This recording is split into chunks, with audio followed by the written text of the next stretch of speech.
Hey, B-Movie Cast listeners, this is Nick Brown, co-host of the show, and I just wanted to thank you for tuning in to episode 500. Before we get started, here are a few messages from some friends of the show that we recorded at the Monster Bash in 2022. After that, the show will start.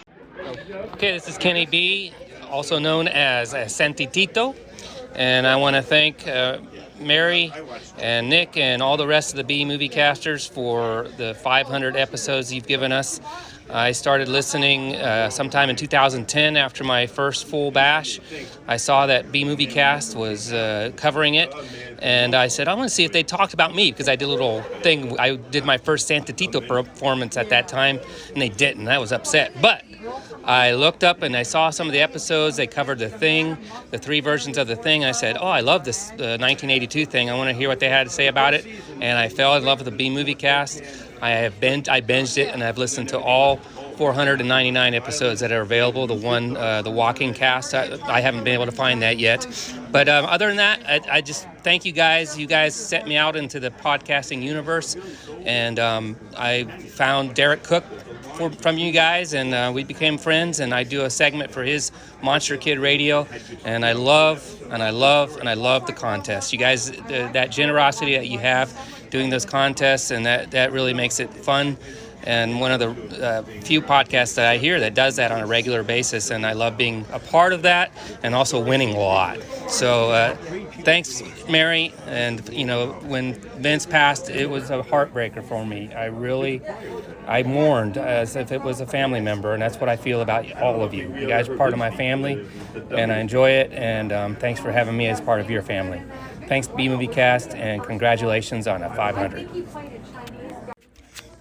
To have a 500th episode podcast is absolutely incredible, and it is all due to the inspiration, the dream of Vince Rotolo and Mary and Nick and Juan and everybody who was involved over the years. And I am so happy to have known you guys and witnessed your great product and a lot of fun and just continued success.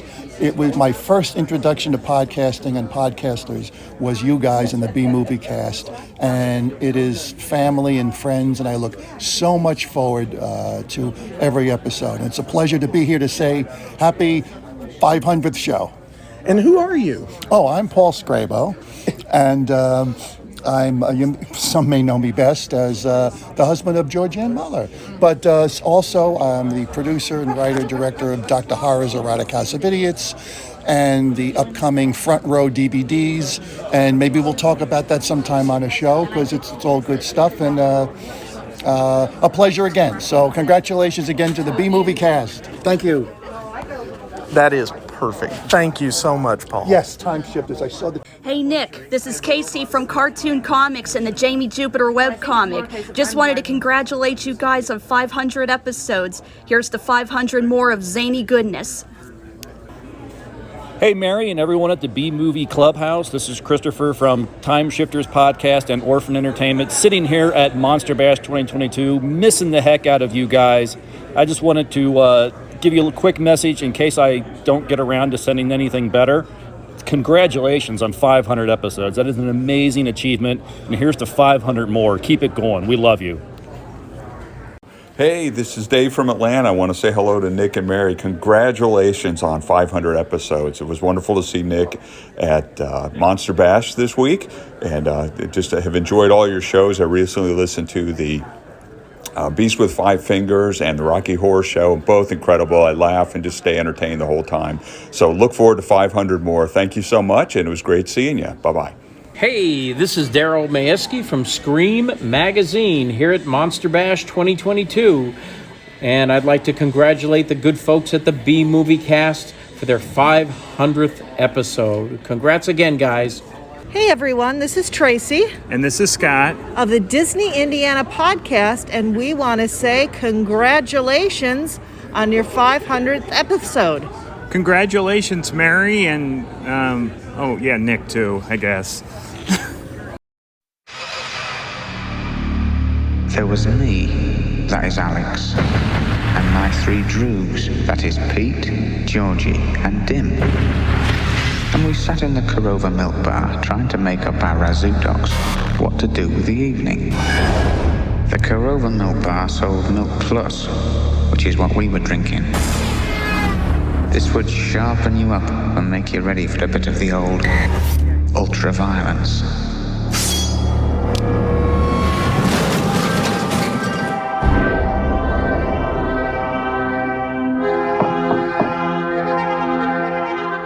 Hi there, my little droogies.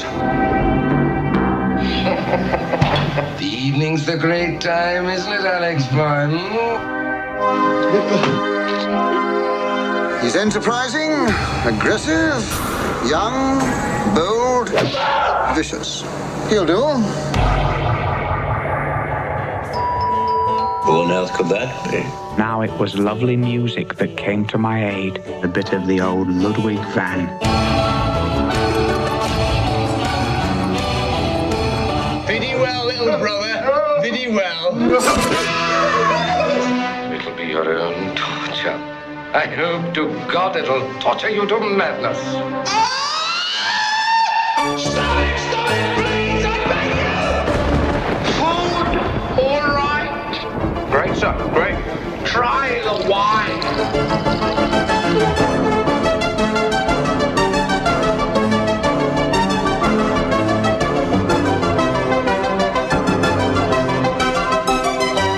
It was gorgeousness and gorgeosity made flesh.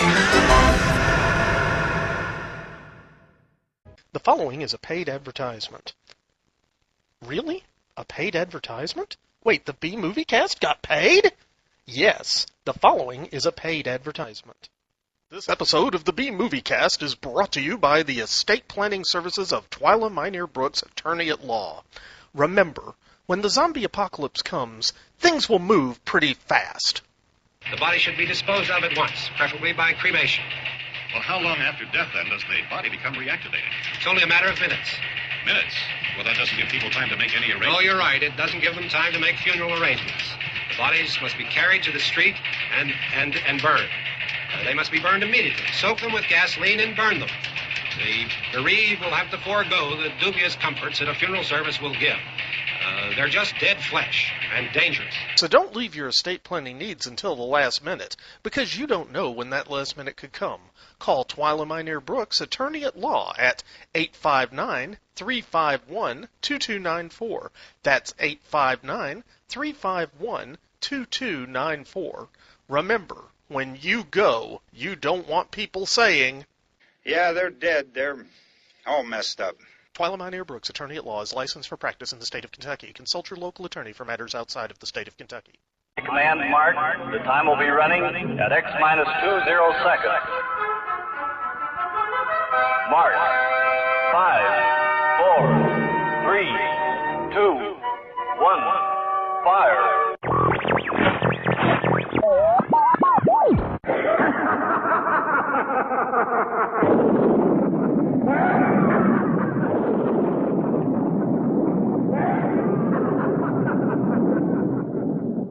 Spawned by the continuing decline and fall of society as we know it, and created on the second-floor spare-bedroom studio in the Piedmont of South Carolina.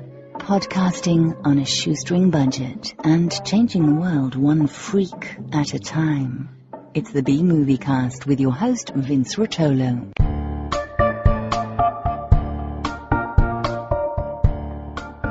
From coast to coast and worldwide via the internet, this is the B-Movie Cast, the podcast of unusual film and television.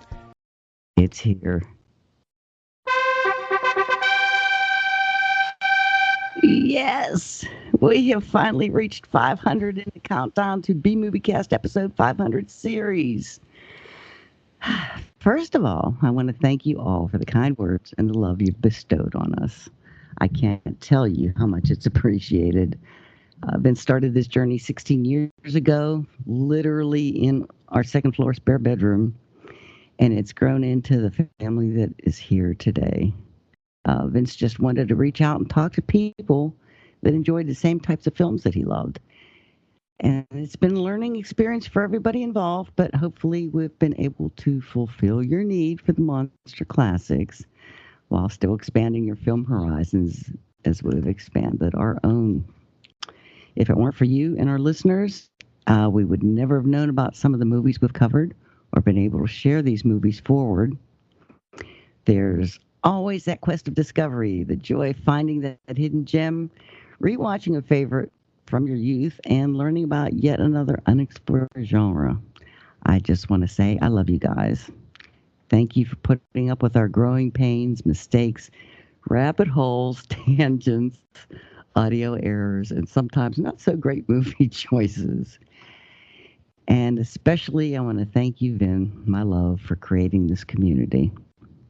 We've made some close lifelong friends because of you, and hopefully you can hear us, and we're making you proud. Before I go any farther, I want to get our contact information out of the way. We love hearing from all of you, so we have a feedback segment devoted to your comments and suggestions, and this is how you can contact us. Option 1, pick up your phone and dial 888-936-0808. This is a toll-free number and a very easy way to leave a voice message. Option 2, you can make your own MP3 file and send it into bmoviecast@gmail.com. Or use your smartphone voice software and record a call, then just send that in as an attachment instead. Or option 3, if you're not into talking, you can just shoot us an email to bmoviecast@gmail.com. Our website is bmoviecast.com, where you can subscribe to the podcast. It's free, and there you can join us on the Facebook BMovieCast fan page and letterbox. Also, you can play the contest by sending in your answer by email to bmoviecast@gmail.com with contest in the subject line. And check out the links while you're there, or buy a t-shirt. I currently have smalls to 4Xs. If you want to help us financially, there's a donation box you can click on as a supporter on the Lugosi, Karloff, Agar, and the infamous Xanadu level through PayPal. Also, the easiest way to donate is to click on the Amazon bar on the right side of our homepage. This Amazon link will take you to Amazon.com to make your purchase. It doesn't cost you anything, and you can still log into your personal accounts when you get there. It's completely private, so think about us before you buy online. We have our co-host from Lexington, Kentucky, author, editor, screenwriter, film producer, Nick Brown. He has a new website, and it is authornickbrown.com. That's AUTHORNICBROWN.com. He's the author of the Werewolf for Hire series starting with Blood Curse. He's also selling a series of books in collaboration with his wife, Fiona Young Brown, called the B-Movie Cookbooks. All of these are available on Amazon. He has produced 3 movies. The first 2 are Wretch and Loss Prevention, both of which could be ordered on Blu-ray or DVD through Amazon. And he is also the producer of the award-winning film Fall of Usher, which is now available for purchase or rental on iTunes and Amazon streaming. Also joining us today is Juan from the Creepy Swamps. His new and improved website is up and running now. It's called fifthdimensionfilms.net. That's the number 5, THDIMENSIONFILMS.net. He has been a sci-fi horror convention fixture for 25 years now, selling everything from DVDs to posters and collectibles.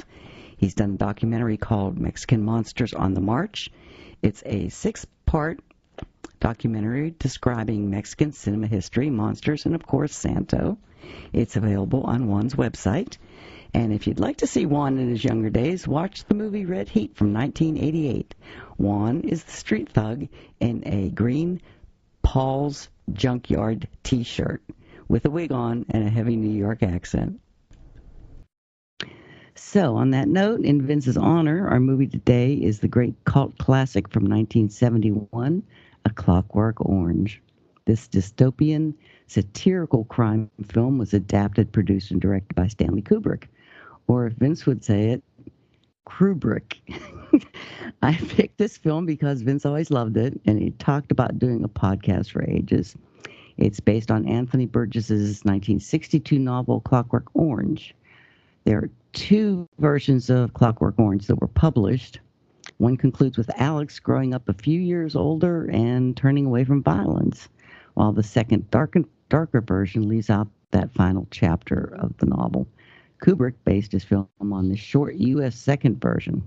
And if you have access to Facebook, I posted a quick primer on the language Burgess created for this book.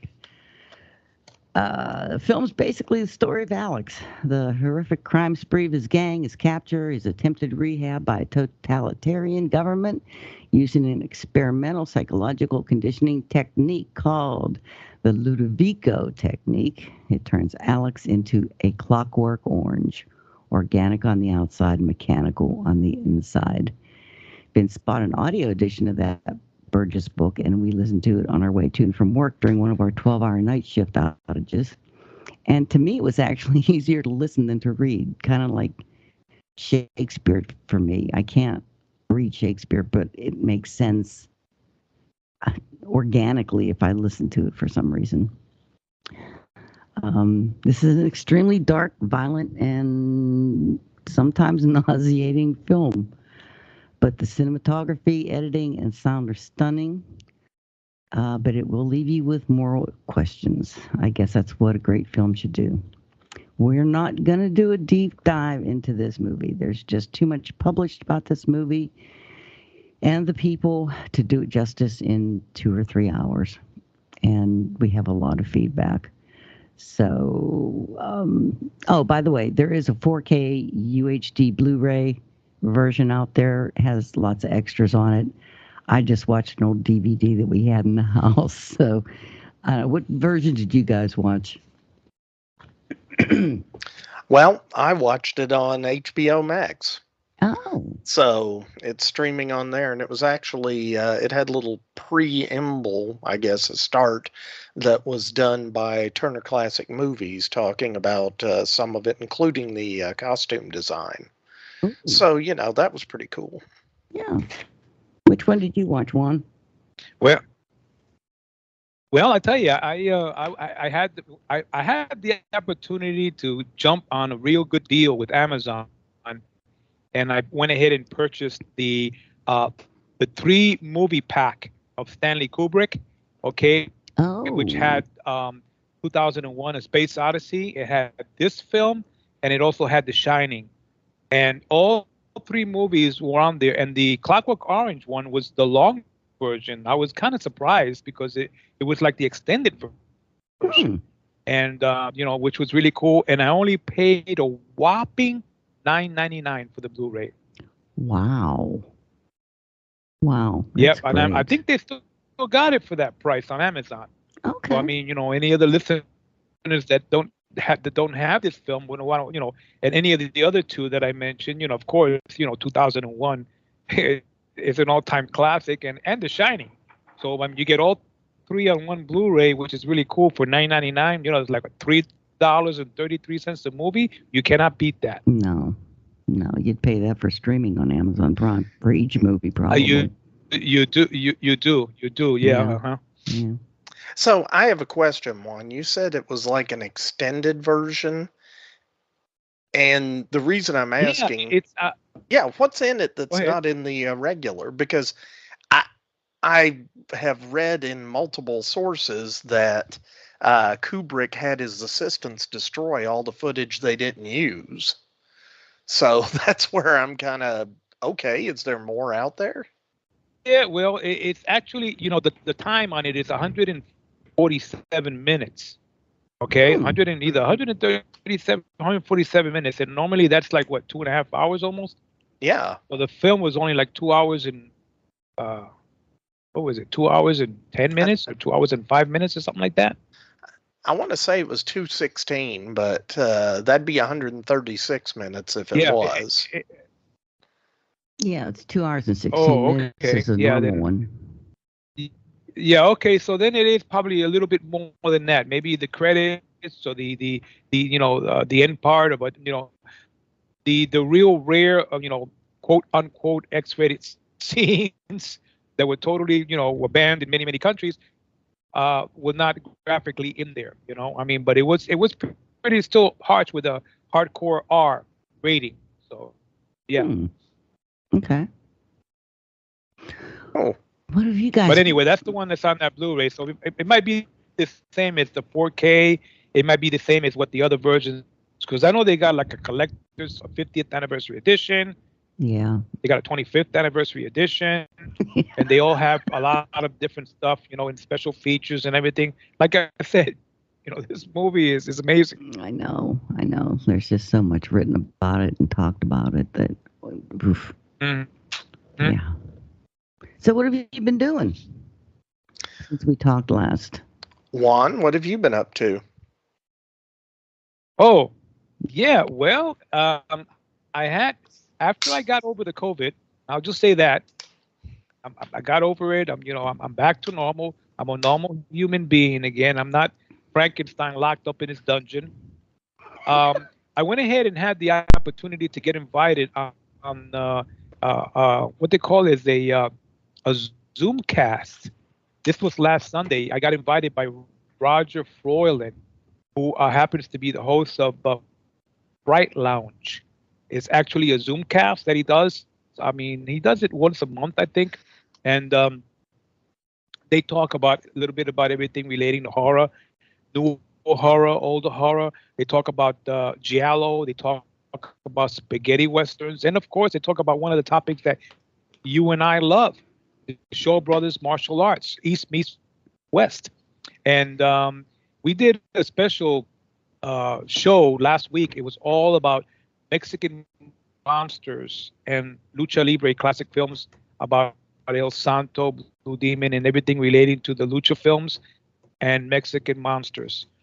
And it was a pretty nice, because there was 3 other guests on it. There was 4 of us on the show, and it was a gentleman by the name of Sam and Bill. And they each had their own podcast show, and it's about horror films and everything. And we really got into it. It was really anyway. It lasted 3 hours almost. So wow. I mean, and I guess the guys were kind of impressed, because I was the highlight of the show. I had a lot of visuals about the Mexican early classic Mexican horror films and about how it started in the 50s and all of that. But it was a great show. And Roger has invited me to come back to do a East meets West and a spaghetti western show, which I'm excited about. I'm going to go ahead and do it. So that's what I've been doing here for the last couple of weeks. So where can people see this or watch it? They can go on Facebook on his page, Bright Lounge, or YouTube had it. He uploaded it on YouTube. So the full telecast is on YouTube. Okay. But the only thing is, when you pull it up on the Fright Lounge, you'll see it says like Jupiter Streaming. There's actually a second part, which was like an introduction to the show, and it's like 2 minutes and 33 or 3 minutes long. That's not it. But you need to look at the one that says 2 hours and 45 minutes. That's the show. It actually has a picture of a guy in the backyard with a Santo mask and Blue Demon, a little boy, because he's got an introduction in there that's really cool about Blue Demon fighting Santo. But Blue Demon is his grandson, and he's Santo, and they're in the backyard wrestling. So it's like a little 2, 3, 4 minute clip, and then he has intercut scenes with actual lucha libre films of the crowds in the Mexican arenas, saying hey, like that kind of stuff. And then we went into the show. So that's it. It's YouTube and Facebook, so you can watch it either way. Cool. And you can get to listen to me carrying on about all this stuff. I think I went really in detail more than ever before, because this is the first time I've ever done a Zoom cast. Mm-hmm. So I mean, and they were pretty impressed. They just could. Their jaws were dropping, and they say, "Well, you're a walking encyclopedia, man. What do you got that in front of you? Are you reading off of that encyclopedia?" No, but it was a good show. I covered a lot. I covered pretty much a lot of the films, a lot of the horror films from the 50s and the early ones, and some of the ones that we did on the podcast. As I mentioned, the Santo and some of the other films that we did on the podcast. Okay. And it was a good show. And of course, I mentioned Roger did give us a good plug for the B Movie Cast. This is a great cast. You got to listen to it. And he says that he got his idea to do a podcast from the B Movie Cast, which made me happy. Aww. Wow, that's great. That's great. Wow.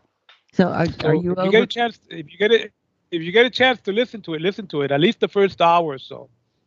Sounds good. How are you So doing with watch it. COVID? You're You can totally watch over it? Yeah, well, like the COVID, I thank God I was able to get through that. I mean, I just did what I was supposed to do with, with maintaining the quarantine, not being in contact with others, staying of course, when you guys knew about it, I was home already for the Monster Bash because I talked to you, I talked to Nick at the show there a couple times, and that was like the first week that I had it, because I had gotten it the Saturday before the Monster Bash. Oof. That week before, but I didn't test till Monday, and then Monday I tested positive, and I said, oh, and that's when I had to make the decision not to go to the show. I had to cancel everything, and of course I notified you and notified Nick, and and stuff like that. And so I went that entire week, and then that weekend on Tuesday, and then on Saturday, I retested again. I did the home test kit, and I tested positive again for the second time. And I said, well, let me go ahead and wait another day, and I'll retest, and it was still positive. So I went through that whole week again. I went into the third week, almost, the following week after that. I waited till like Wednesday or Thursday, and I retested again with the home kit, and then I tested negative. So, I mean, in between that, I was taking medication. The doctor gave me an antiviral medication for COVID. It's called Plaxivit. I don't know if you guys heard of it or not. But it does fight the the virus, especially for people that are high risk, like me, to prevent it from putting you in the hospital. Is that what it was? That's what it was, because it was like a little long term. I didn't expect it to be this long, and I was, but it was just putting me with the coughing, and I had chest congestion and sore throat, and I couldn't eat, and I had lost my sense of smell too a little bit, so I had the symptoms were there. And as long as I had the symptoms and I was testing positive, I still had the virus. But thank God that, when I tested negative with the home test kit, I ran and did the laboratory test right away. And then I felt much better then. I mean, I wasn't coughing. I didn't have the congestion, no fever, no headaches, no nausea, no diarrhea, none of the symptoms that shows, severely that you have it. And then I went and tested, and I tested negative. So I said, hey, I'm a happy camper again. I'm back to normal. So I feel great, guys. I really do. Good. No, that's good, man. We're glad that you're doing better. And, a lot of folks have been... if you I know, yeah. Everybody missed me at the bash, Nick. I know there are people, where's Juan? I mean, it is what it is. I mean, me and Mary couldn't make it, so we're looking forward to maybe next year. I don't know if we can have a great comeback together, Yeah. But I was going to say that if you get a chance to watch the Zoomcast for Fright Lounge, you'll see how energized I was for that, and they say, wait, this guy had COVID, and you look at me and they say, well, and this was last Sunday. It was last Sunday night, a week ago. So, and I was feeling great then, Great. Well, Nick, you have a big announcement too. Who, me? With your new movie. What movie? Stop. I'm teasing. So yeah, Fall of Usher was released on Tuesday, I want to say the 12th of July. Let's see, yeah. And it is available, it's only available for streaming. So if you want to check it out, you can use Amazon streaming service. It's available for rent or purchase. You can also see it on iTunes and a number of the other streaming services. No, it is not on Netflix. Sorry, folks. Well, okay, you laugh. Netflix is a great service. But if you're an indie filmmaker, A, getting your film on there is challenging. But B, if you do get your film on there, they don't pay you anything for it particularly. No. I had a friend of mine who is a filmmaker, and he's done several films, and they wanted to give him, I think it was about $1,800 for 3 films. And that was to have rights to them for something like 5 years. Wow. So yeah, he chose not to go that route, and I don't blame him. I mean, if you want to put something out there just to be seen, that's fine. If you want to actually try and recoup some of your investment in making the film, which, I don't make movies to make money, but we also would prefer not to lose money making them. So, so we Nick, chose. what about the what? Hmm? I was going to say, what about the? That's great that you got it on there. I'm going to check it out. But what about Shudder? No peep out of Shudder, but that is between our distributor and them.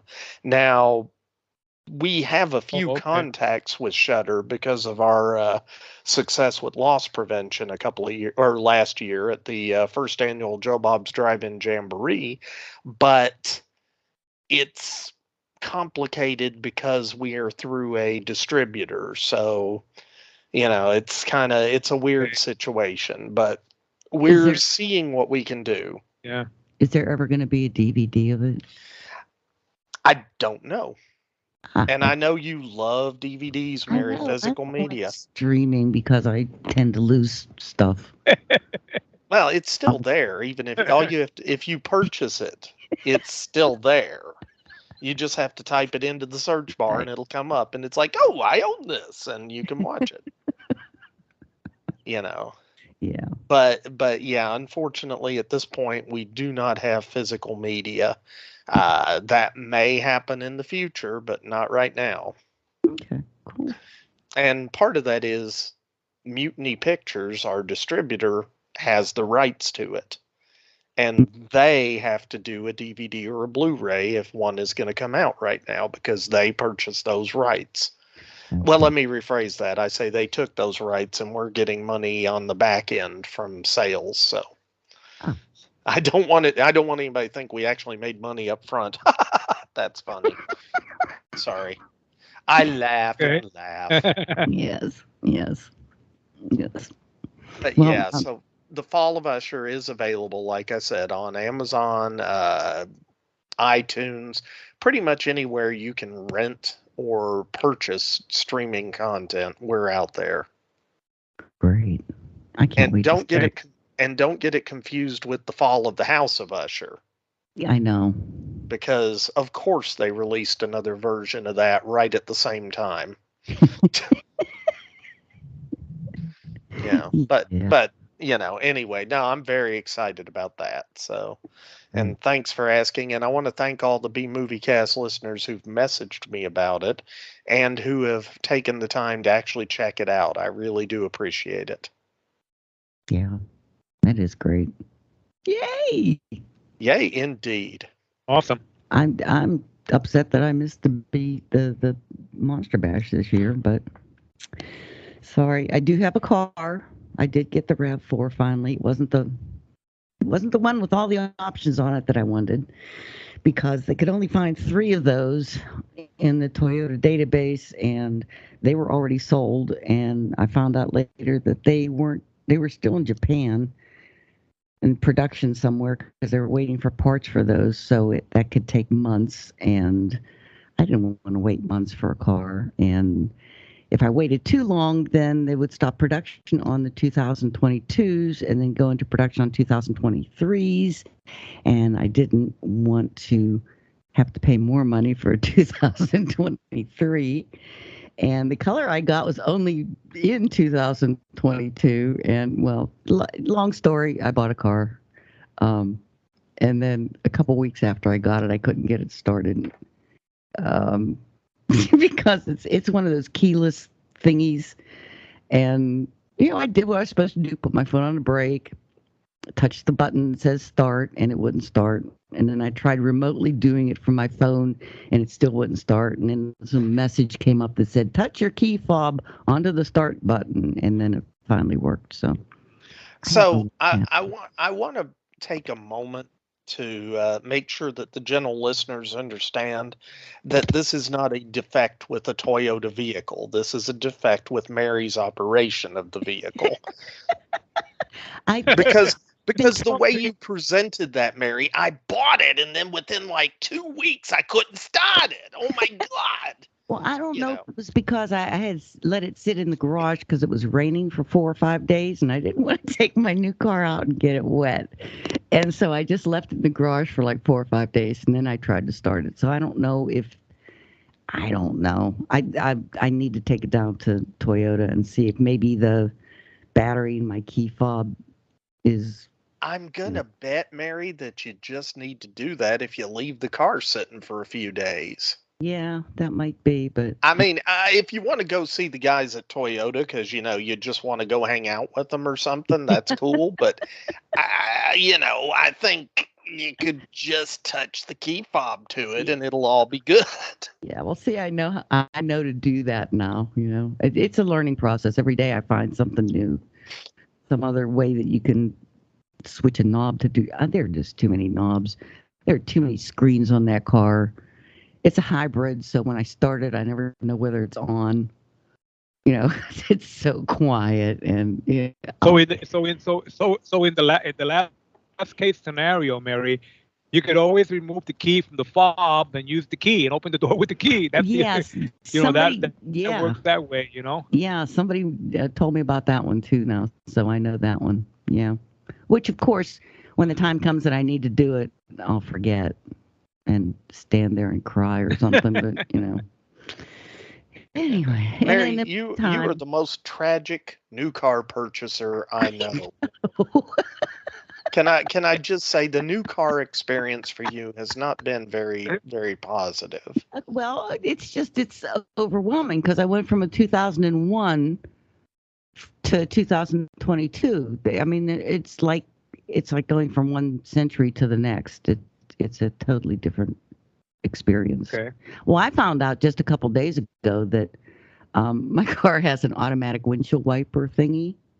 So you just turn it on auto, and if you're driving along and the car sees water on your windshield, the windshield wipers come on automatically. I didn't know it did that. Yeah. Well, that has ended the ages-long tragedy of people having to reach over and turn on their windshield wipers. Oh my God, the humanity, the struggle is real. Oh, sorry. It was. I mean, I was driving up to an appointment and it started raining on me one day and I couldn't figure out how to turn the windshield wipers on. So now somebody told me how to do that, so I don't have to worry about it. Mary, bless your heart. Look at the bright side, Mary. Now you have a vehicle with all the bells and whistles. You got a computer, you got everything, and so you got a super new machine that you can rely on for the next 10 years. That's true. Yeah, that's very true. Well, if it's like I was going to say, if it's like a typical Toyota, you can probably rely on it for the next 20 years. But I mean, mine had over 200,000 miles on it when I sold it, my personal one. Wow. So. Well, I keep them for that long, so I get attached to cars. Like, it's a pet or something. I don't like giving them up after I get them. Plus, I don't like payments, so it's like once it's paid off, it's like, I'm not going to go and start this all over again. I'm just going to keep this thing. Fair. Yes. And also, in the meantime, I messed up Facebook. And it's okay now. I accidentally got hacked, but with the help of Nick, who actually did a Zoom call with me, I was on my phone. He did a Zoom call, and he took control of my screen, and we walked through all the steps to get Facebook back up again and running. But I had to send in copies of driver's licenses and passports and all kind of stuff to Facebook to verify that I was the owner of the page. And of course it happened on Labor Day weekend or 4th of July. 4th of July weekend. July weekend. Wow. So there wasn't anybody in Facebook that was contacting me again. When I finally did get it up and running again, it was later in the week. and I would get like replies immediately from something that I did. But that weekend, it was like, nah, there's nothing you can do about it. So, lessons learned. And Mary, could you tell me the name of your first pet, please? Yeah, really? Could you, I'm locked out of my account. I'm going to have them text you a code. Yeah. Could you give me that code so Yeah. I can get into my computer? That's what I did. I got something on Messenger from a very good friend saying, "Hey, I got a code texted that I need to get into my computer, but it got sent to your text messages instead of mine. So can you copy that code and just send it to me?" So. And you did. I did. You did. You're adorable, Mary. You've been under a rock for the last decade, right? I hadn't heard of that. Hey, by the way, Nigerian Prince. There's a Nigerian Prince who's going to be sending you an email. Would you hook him up with your banking info, please? Oh. And okay, I'm bringing this up because, folks, it happens a lot, and just don't fall for it, okay? And can I make one more comment? So, not 2 days after Mary got back in her Facebook account, she messages me and says, "Hey, a friend of mine just sent me a link that says he saw me in a video and I should click it." So I clicked it. I didn't click it. Excuse me? I didn't. I just typed in part of it on another computer. That's not what you told me. You told me you went to the link. Well, I clicked in like part. I didn't click in the entire link. I just wanted to know where it went to, and it went to YouTube. So, and you had just told me that we're now on YouTube under Nick Brown, and that you were posting our podcasts on Facebook. And I thought, but you said you weren't doing video, and I wondered why there would be a video of me on YouTube. So what have we learned, Mary? Not to do that anymore. That's right. Okay. And I don't mean to turn the 500th episode into a cybersecurity thing, but I'm going to, because Mary fell for two of the most common classic tricks right now that hackers are using. And the good side is nothing malicious appears to have happened, even though somebody did gain control of Mary's Facebook account temporarily. And also nothing malicious happened after she sort of followed a link. Yes. But yeah, there's a lot of bad stuff that can happen with that. And, this is something that gets beat into my head almost on a daily basis with my work, because I work for a company affiliated with Toyota, and there are a lot of hackers out there who would love to get their little hacky fingers into networks that might give them access to Toyota. Yeah. So, yeah, we go through a lot of cybersecurity training, and we have a lot of protocols in place that help prevent that sort of thing from happening to us. So Nick revoked my internet privileges. Yeah, I did. I told her she couldn't get on the internet for a week, and I'm sure that is what exactly happened after I told her that. Yeah, well, it was our 500th episode. I had to. I know. Yeah. By the way, it's our 500th episode. Is it? Yeah. I hadn't heard. Mm. And we have whole bunches of prizes to give away. So, do you want to get on with the contest? I was going to say, maybe we ought to hit the contest up. Yeah. And do you want to start? I want to make a quick mention before you start, Mary, okay? Real quick mention. This is great that we reached our 500th episode, and I am so very happy that we're here, okay, together. But I got to tell you, I have two favorites of the the 100th episodes, the anniversary episodes that we have done in the past. Mm-hmm. And it's always going to go back to the very first one we did, which was episode 100. And the second one after that, episode 200, which was the Witchfinder General. And we did the 100, which was Dr. X, the return of Dr. X with the pool party. Those are my two all-time favorites, guys. And I just want to share that since we're doing 500 today and we reached this goal, and I'm looking forward to many, many more. That's it. Yay. I wish I could say which my favorite was, but I don't remember. I'm not sure how I feel about that, Mary. There's so many of them that we've done, and so many. I mean, some of our guest hosts have been so incredible, and some of the interviews have been great. Mm-hmm. And I can't pick a favorite. I really can't. Well, my favorite has to be when we did Christmas on Mars, because that's always been my favorite film. Wow. I watch that film 4 or 5 times a week anymore because. No, that is okay. For those who don't realize this, I really, really hated Christmas on Mars.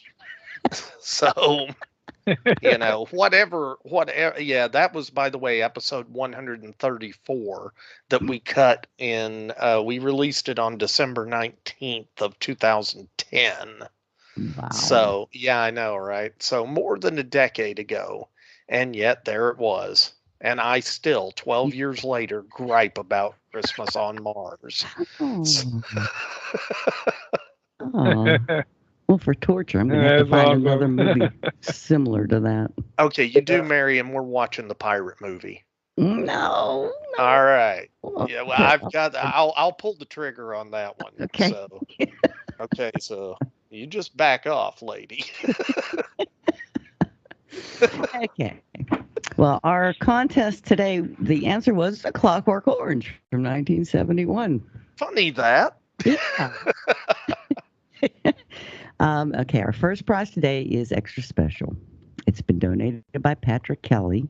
It's the Blu-ray box set of the Universal Classic Monsters, the Essential Collection. This is an 8-disc set of restored pristine transfers of the classic Universal monsters, and it's chock full of extras. The movies in this set are Dracula, Frankenstein, The Mummy, The Invisible Man, The Bride of Frankenstein, The Wolfman, Phantom of the Opera, and Creature from the Black Lagoon, both the 2D and 3D versions.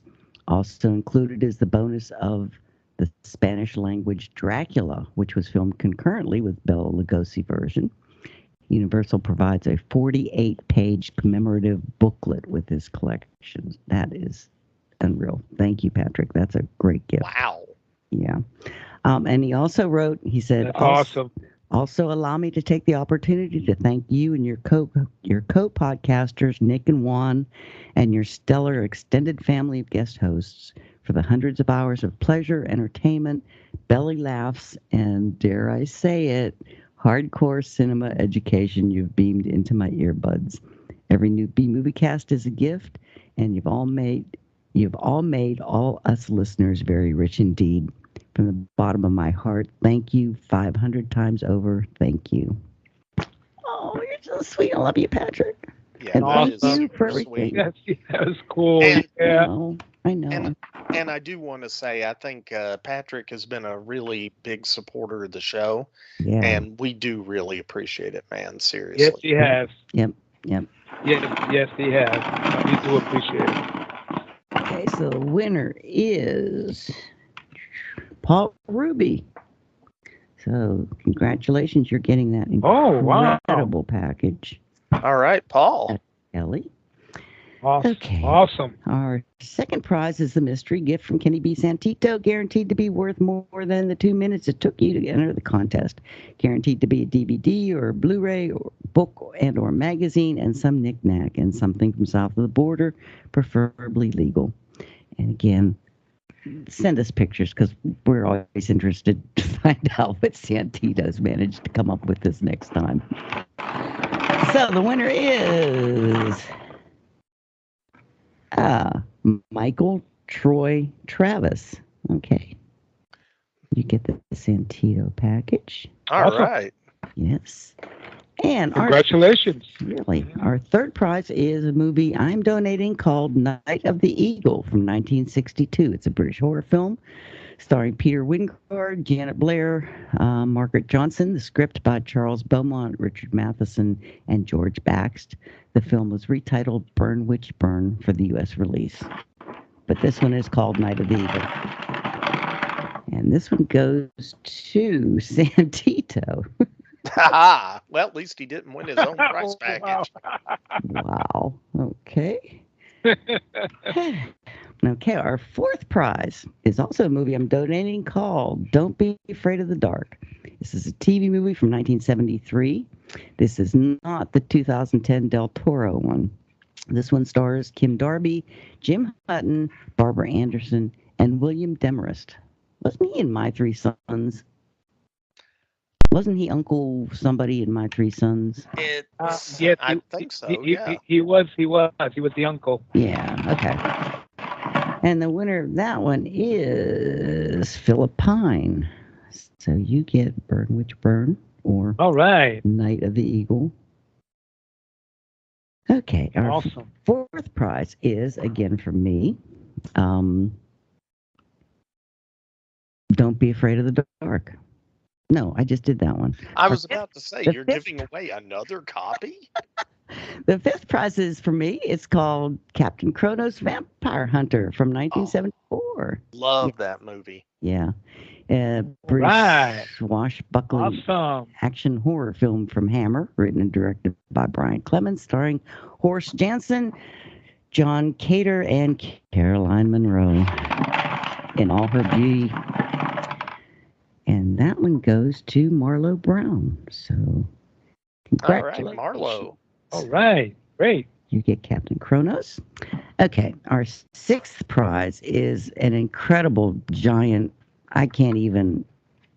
This is unreal.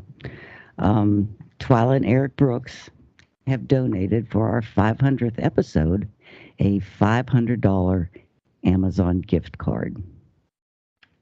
I'm like astounded. It's like, I want to win this one. I want to put my name in there. So thank you, Twyla and Eric. That is just, for real, guys. Thank you. That's incredible. Yeah, that is. You already do so much for us anyway that, wow. And that one goes to Don Falcos. All right, John Falcos. Oh, wow.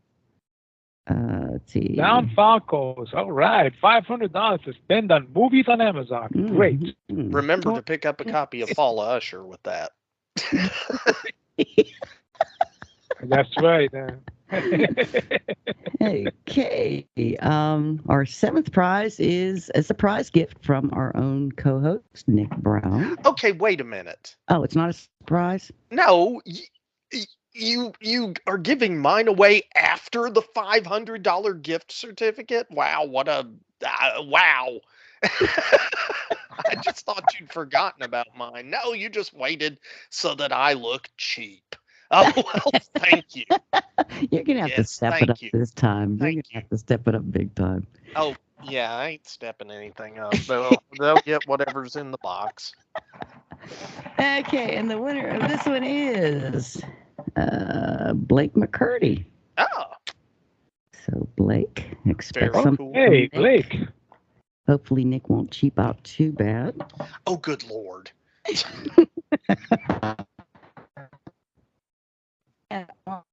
Fine.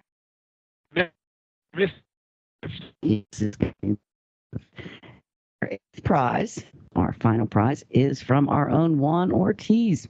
It is the Blind Dead collection. It's all 4 Blind Dead movies.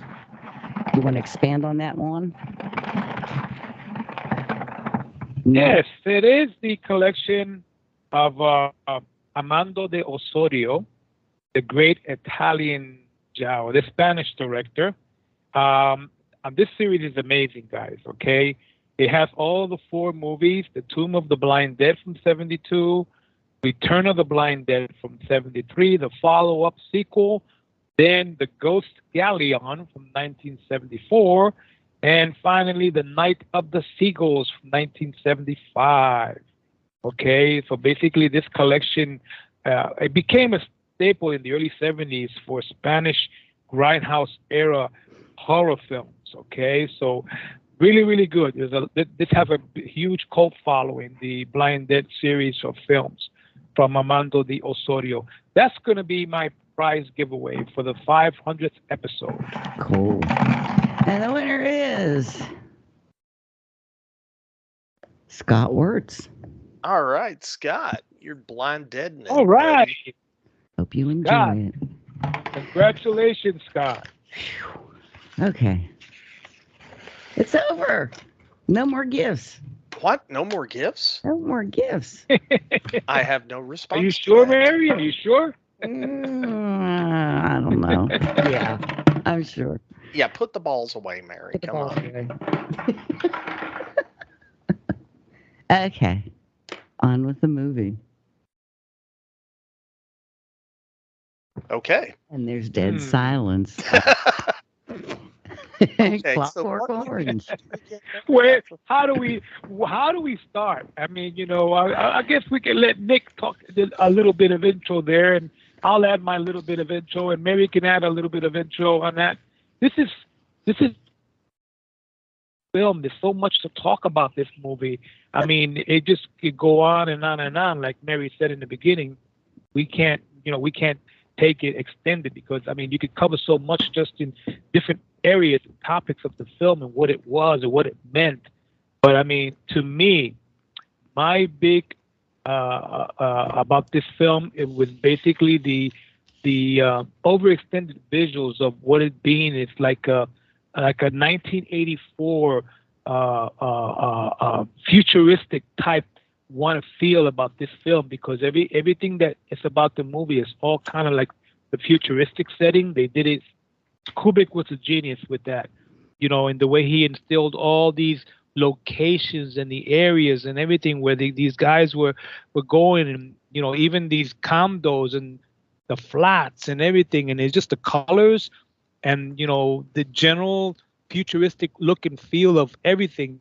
This is a movie that you really have to pay attention to details. To me, I mean, I know, Mary, I gotta say one thing. I know that when you was in London, I'm pretty sure that Vince, the love that he has for this film, and I pretty much could tell you, I can iron it out why he loves this film so much. One of the reasons being the record shop that's in that drugstore and the Chelsea drugstore in the basement. Mm-hmm. That right there, Vince had a love for vinyl, for LPs. And when he's walking in that record shop, you can see all these visuals of all these records and albums. Is wow, the vinyl inside of a drugstore. It's amazing. So I don't know if when you were there with him, did you guys ever go to that location in West London, that Chelsea drug? It's not there now. What's there is, I think they got a McDonald's there now, if I'm not mistaken. I don't know. Mark Mostyn took us to an incredible record shop that has since closed. Oh, okay. And like I said, depleted, to me, it severely depleted our bank account. Let me put it that way. I could imagine with Vince, yeah. Mm-hmm. And another one of my favorite locales there is actually the location where the hospital, the clinic was. That building looked like a just very futuristic looking, and then the setting and everything for that. So this is the reason why this movie kind of like, wow, besides the extreme violence and that it had and the sex and all this, I kind of looked at it the other way. I wanted to see the visuals of what this dystopian era crime film was all about. Yeah. So that was what got me primarily. The violence and the sex, I just set that to the side because it was pretty graphic. It was really graphic. Yeah, not pretty. It was really very graphic. And it's amazing back then. It was incredibly I mean, it was slap you in the face graphic back then. It isn't. Rewatching it now, it's. I guess we've watched so much of that over the years since this movie's been made. It's not as stunning. Yeah. As it was back then. Well, when you first absolutely. saw it, it was like people were walking out. They couldn't stand it. People, after 15 minutes of the movie, they walked out of the theater. They couldn't take it. Yeah, my understanding that this film, later on, a couple of years later, look what happened when The Exorcist came out, 73. The same thing, Yeah. But the thing about this particular film is the fact that, how they intermingled the extreme violence with the sex and the rape and all this other stuff. But, to be able to well, tell you what, England has been huge on banning films that has the X rating, and this film had the X rating all over it back then. And I think they banned it in many, No. many countries. A They lot they of didn't ban it. They banned it They in a didn't lot of ban it. countries, but not in England. Yeah, Stanley Kubrick pulled it from England himself. Yeah. Because okay. he was very upset that there was a ton of copycat violence that came after the movie was released. Yeah. So, and it is interesting, though, what you just said, though, Juan, because that's the thing. England has a reputation, or had a reputation, for kind of not suffering any film that they felt was not morally upright. And it surprises me that film wasn't banned in the UK or didn't have very strict censure in the UK. And, instead it was actually the director, after it had played for quite a while there, that came in and said, hey, pull it out of there. And the studio agreed to do it. Yeah. And in the it wasn't contract. it was very difficult to get a hold of a copy in the UK up until Stanley Kubrick's passing. I think he died in 1999. So Yeah, I think 2000 it finally was available. Yeah. And showing again. Yeah. I also read that his daughter did an interview somewhere and said one of the other reasons he pulled it was that he and his family started getting death threats. Really? Yeah. So they really, that's when he became like a recluse. He'd always been very wary of, press and stuff anyway. But after that happened, he basically became a recluse because people were threatening him and his family. Yeah. Yeah, that's pretty harsh. And the film had a lot of, what's the best way to put this? It had a lot of negative press. I mean, it had a lot of positive press too, because it was, very avant-garde for its day. A lot of folks liked it, but at the same time, it got a lot of negative press for the violence, the sex, the imagery in general. I mean, there was just a lot about this film that was hard for the public in some ways to swallow. Yeah. Yeah, you hit it right on the nose there, Nick. The public to swallow. You mentioned the symbolism of this film. The phallic symbolism in this film was out of this world, man. I mean, it's like, wait, what are they promoting? The phallic was like the symbol of this film. You know what I'm saying? You see it everywhere, and especially in that mural in the wall where they were talking. Did you see the mural behind them in the wall? I mean, it's like, wait a minute, what are they, I mean, and then it's amazing the way, I guess the phallic was the symbol of the film, and the guys had the nose like a phallic. I mean, it's like, wait a minute, what are they promoting here? But you're right. I mean, it is, and there was the good things about it too. The art is amazing. I love the art because if you look, when you go into Alex's flat, you can see his flat, the apartment, beautiful art paintings and pictures in the wall.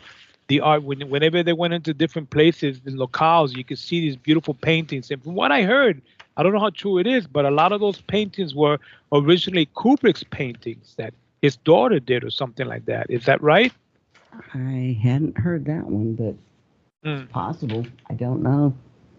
No, I think it's very possible. And, thinking about the art and such, one of the things that I find most interesting about the film is its use of music too.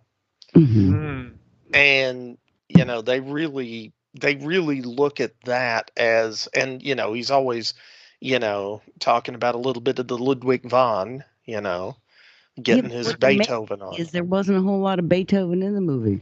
No, but when there was, it was very important to the film. Oh yeah, definitely. But there was a lot of Rossini.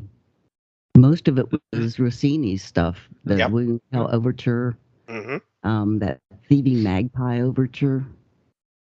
Mm-hmm. Yeah. And of course, there was Singing in the Rain. Yeah. So I was going to say, the story about that, right, Mary? Yeah, get tell it. Well, Kubrick was trying to shoot the scene. Okay, and to set the stage, Alex Delarge and his gang of droogs have broken into a writer's home, and they're beating him, near to death, and they're raping his wife.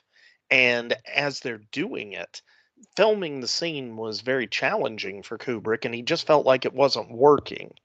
And then he decided to have Malcolm McDowell sing a song. And the only song that Malcolm McDowell, well, he asked him if he could dance. And he said, yeah. And he said, okay. And do you know a song you can sing while you're dancing? And he ended up, the only song that Malcolm McDowell said he knew all the words to was Singing in the Rain. And so he starts doing Singing in the Rain and dancing while he's beating and raping this woman. And, it's a very disturbing juxtaposition of that extremely positive song with Gene Kelly to what, Malcolm McDowell is doing as Alex in this bit. And that comes back to haunt him later also. But and one of the funnier bits too was that after Kubrick saw him do this and said, okay, this is what works, he then went and had to pay $10,000 for the rights to Sing in the Rain. So for real. I think MGM was getting the lawsuit papers ready, man, if they didn't do that, Yeah. This is a studio production. They don't screw around with things like music rights. Yeah. But I also want to point out $10,000 back in 1970. I would say they paid close to $40,000 or $50,000 for the rights to use that piece of music. So good on. I'm surprised Kubrick let Malcolm McDowell get away with some of the stuff. He was a stickler, Kubrick, for he needed control, and you did what he told you to do.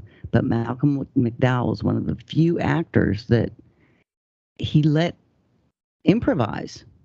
So he improvised that one. He improvised what was the other scene that Malcolm McDowell did that he improvised? The costume itself. When Malcolm McDowell came in for his audition or whatever, he was in that cricket getup, that white outfit. Yeah. And Kubrick liked that and said, okay, we'll use that, but use the cup on the outside instead. So, there were a lot of things that he allowed Malcolm McDowell to do that, it's amazing that he let him do it, because anybody that knows Kubrick knows he's will not let anybody do stuff like that. Well, and you hear horror stories about what happened on the set of The Shining. Yeah. How he was treating Shelley Duvall, because he wanted to make her more horrified and more of the on edge abused wife. So he kind of isolated her on the set, and he was very verbally and mentally abusive to her while they were filming, and she's very open about the fact that really kind of put a poison pill in her for a lot of acting for a while. Yeah. So, but go ahead. The scene where Malcolm McDowell has the sex scene with the two girls from the record shop. Yeah. Okay, in the bedroom. The one to the William Tell Overture. Yeah, that was improvised by Malcolm McDowell, because it was in fast motion and they sped it up. I guess they had to do it like in one take. And so, Malcolm was supposed to, have sex with these two women, and one gets up and starts getting dressed, and then he goes up and takes her clothes off and takes her back to bed, and the other gets dressed, and he just that back and forth thing. Kubrick just let him do it, but at the end said, "Okay, enough. It's over." But Yeah. it's surprising he let Malcolm McDowell do that. Well, and one other thing, if I understand it correctly, the whole voice of Alex, the character, because, this gang is very cockney in the way they talk in a lot of ways, but Alex has this kind of posh accent and very soft spoken. And that was intentional, of what I understand is that Malcolm McDowell said, "Hey, I want to do it this way." And Kubrick went along with it because he thought it would be such a strong contrast between the way he says things and what he says and what he does. And I think that's one of the things that makes the character very powerful, actually, because of the way he speaks during it. Yeah, it's true. Yeah. And he's just very well spoken, and he's got his very posh accent, and he's not "go blimey, governor," it's not, and nothing like that. It's very unsettling almost, Well, the whole movie was unsettling. Yeah, I won't disagree with you there. I'll be honest, I'm not a fan of this film. No, I'm not a fan of it because it's one of the. I tend to enjoy films more where there are characters that I feel sympathetic towards. I know.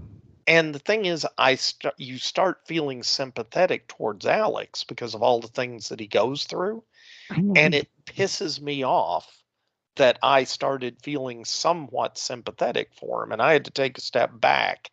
And it's like, no, anything that happens to this guy, he earned in spades. That's yeah. I mean, it's and we could go into the whole. I mean, there have been theses written about the psychological aspect of this film, and I don't want to go into that. It's take on crime and punishment and all that. I mean, what's better for society, to be cruel to the criminal and or what? God. Yeah, there's a lot of stuff to unpack with the Clockwork Orange. Yes, there is the whole of. Like you said, there wasn't anybody you like. The only person I liked was the priest in the prison. I kind of didn't like him because I got the feeling there was some. He was giving Alex some looks that made me think he was about 2 seconds away from buggering him. So, so that was, that was my take. But I have a certain mistrust anyway. So I liked his line that goodness comes from within, and that goodness is chosen. That so by taking away Alex's right to choose, that was a bad thing. Like you said, it was a very political movie. The about society and right wing, left wing, who has control over what, and when you do get control over it, you abuse it, and it's a movie about abuse of the system, of society, of people. And I guess what I don't like about it is the end. Me, I like good endings, so I would rather have had the ending from the novel, not the U.S. ending from the novel, but the other ending of the novel where he grows up a few years later and is less of a sociopath than he was and wants to have a family and be like normal. It's like he finally, after everything he went through, became a nice person, a caring person. I would rather have seen that, but the end of the movie kind of leaves you like, ugh, he went Yes. through all that. He went through all that, and nothing has changed. It's just power has changed hands, and things have moved, but it's still all the same. There's no Yeah. there's no good feeling at the end. There's no conclusion. Nothing was settled. You still see their society is corrupt. It's a different kind of corrupt now, but it's still corrupt and abusive, and yeah. So that was kind of my problem with the movie. But it was so glorious. The photography, the cinematography, the camera angles, the lighting was just so beautiful that phew, I kind of put up with the ending. Yeah. Well, and you talk about the ending. I think the ending was happier than it should have been. I mean, really, all you had to go on was that little fantasy he had there at the very end as to what the real disposition was going to be.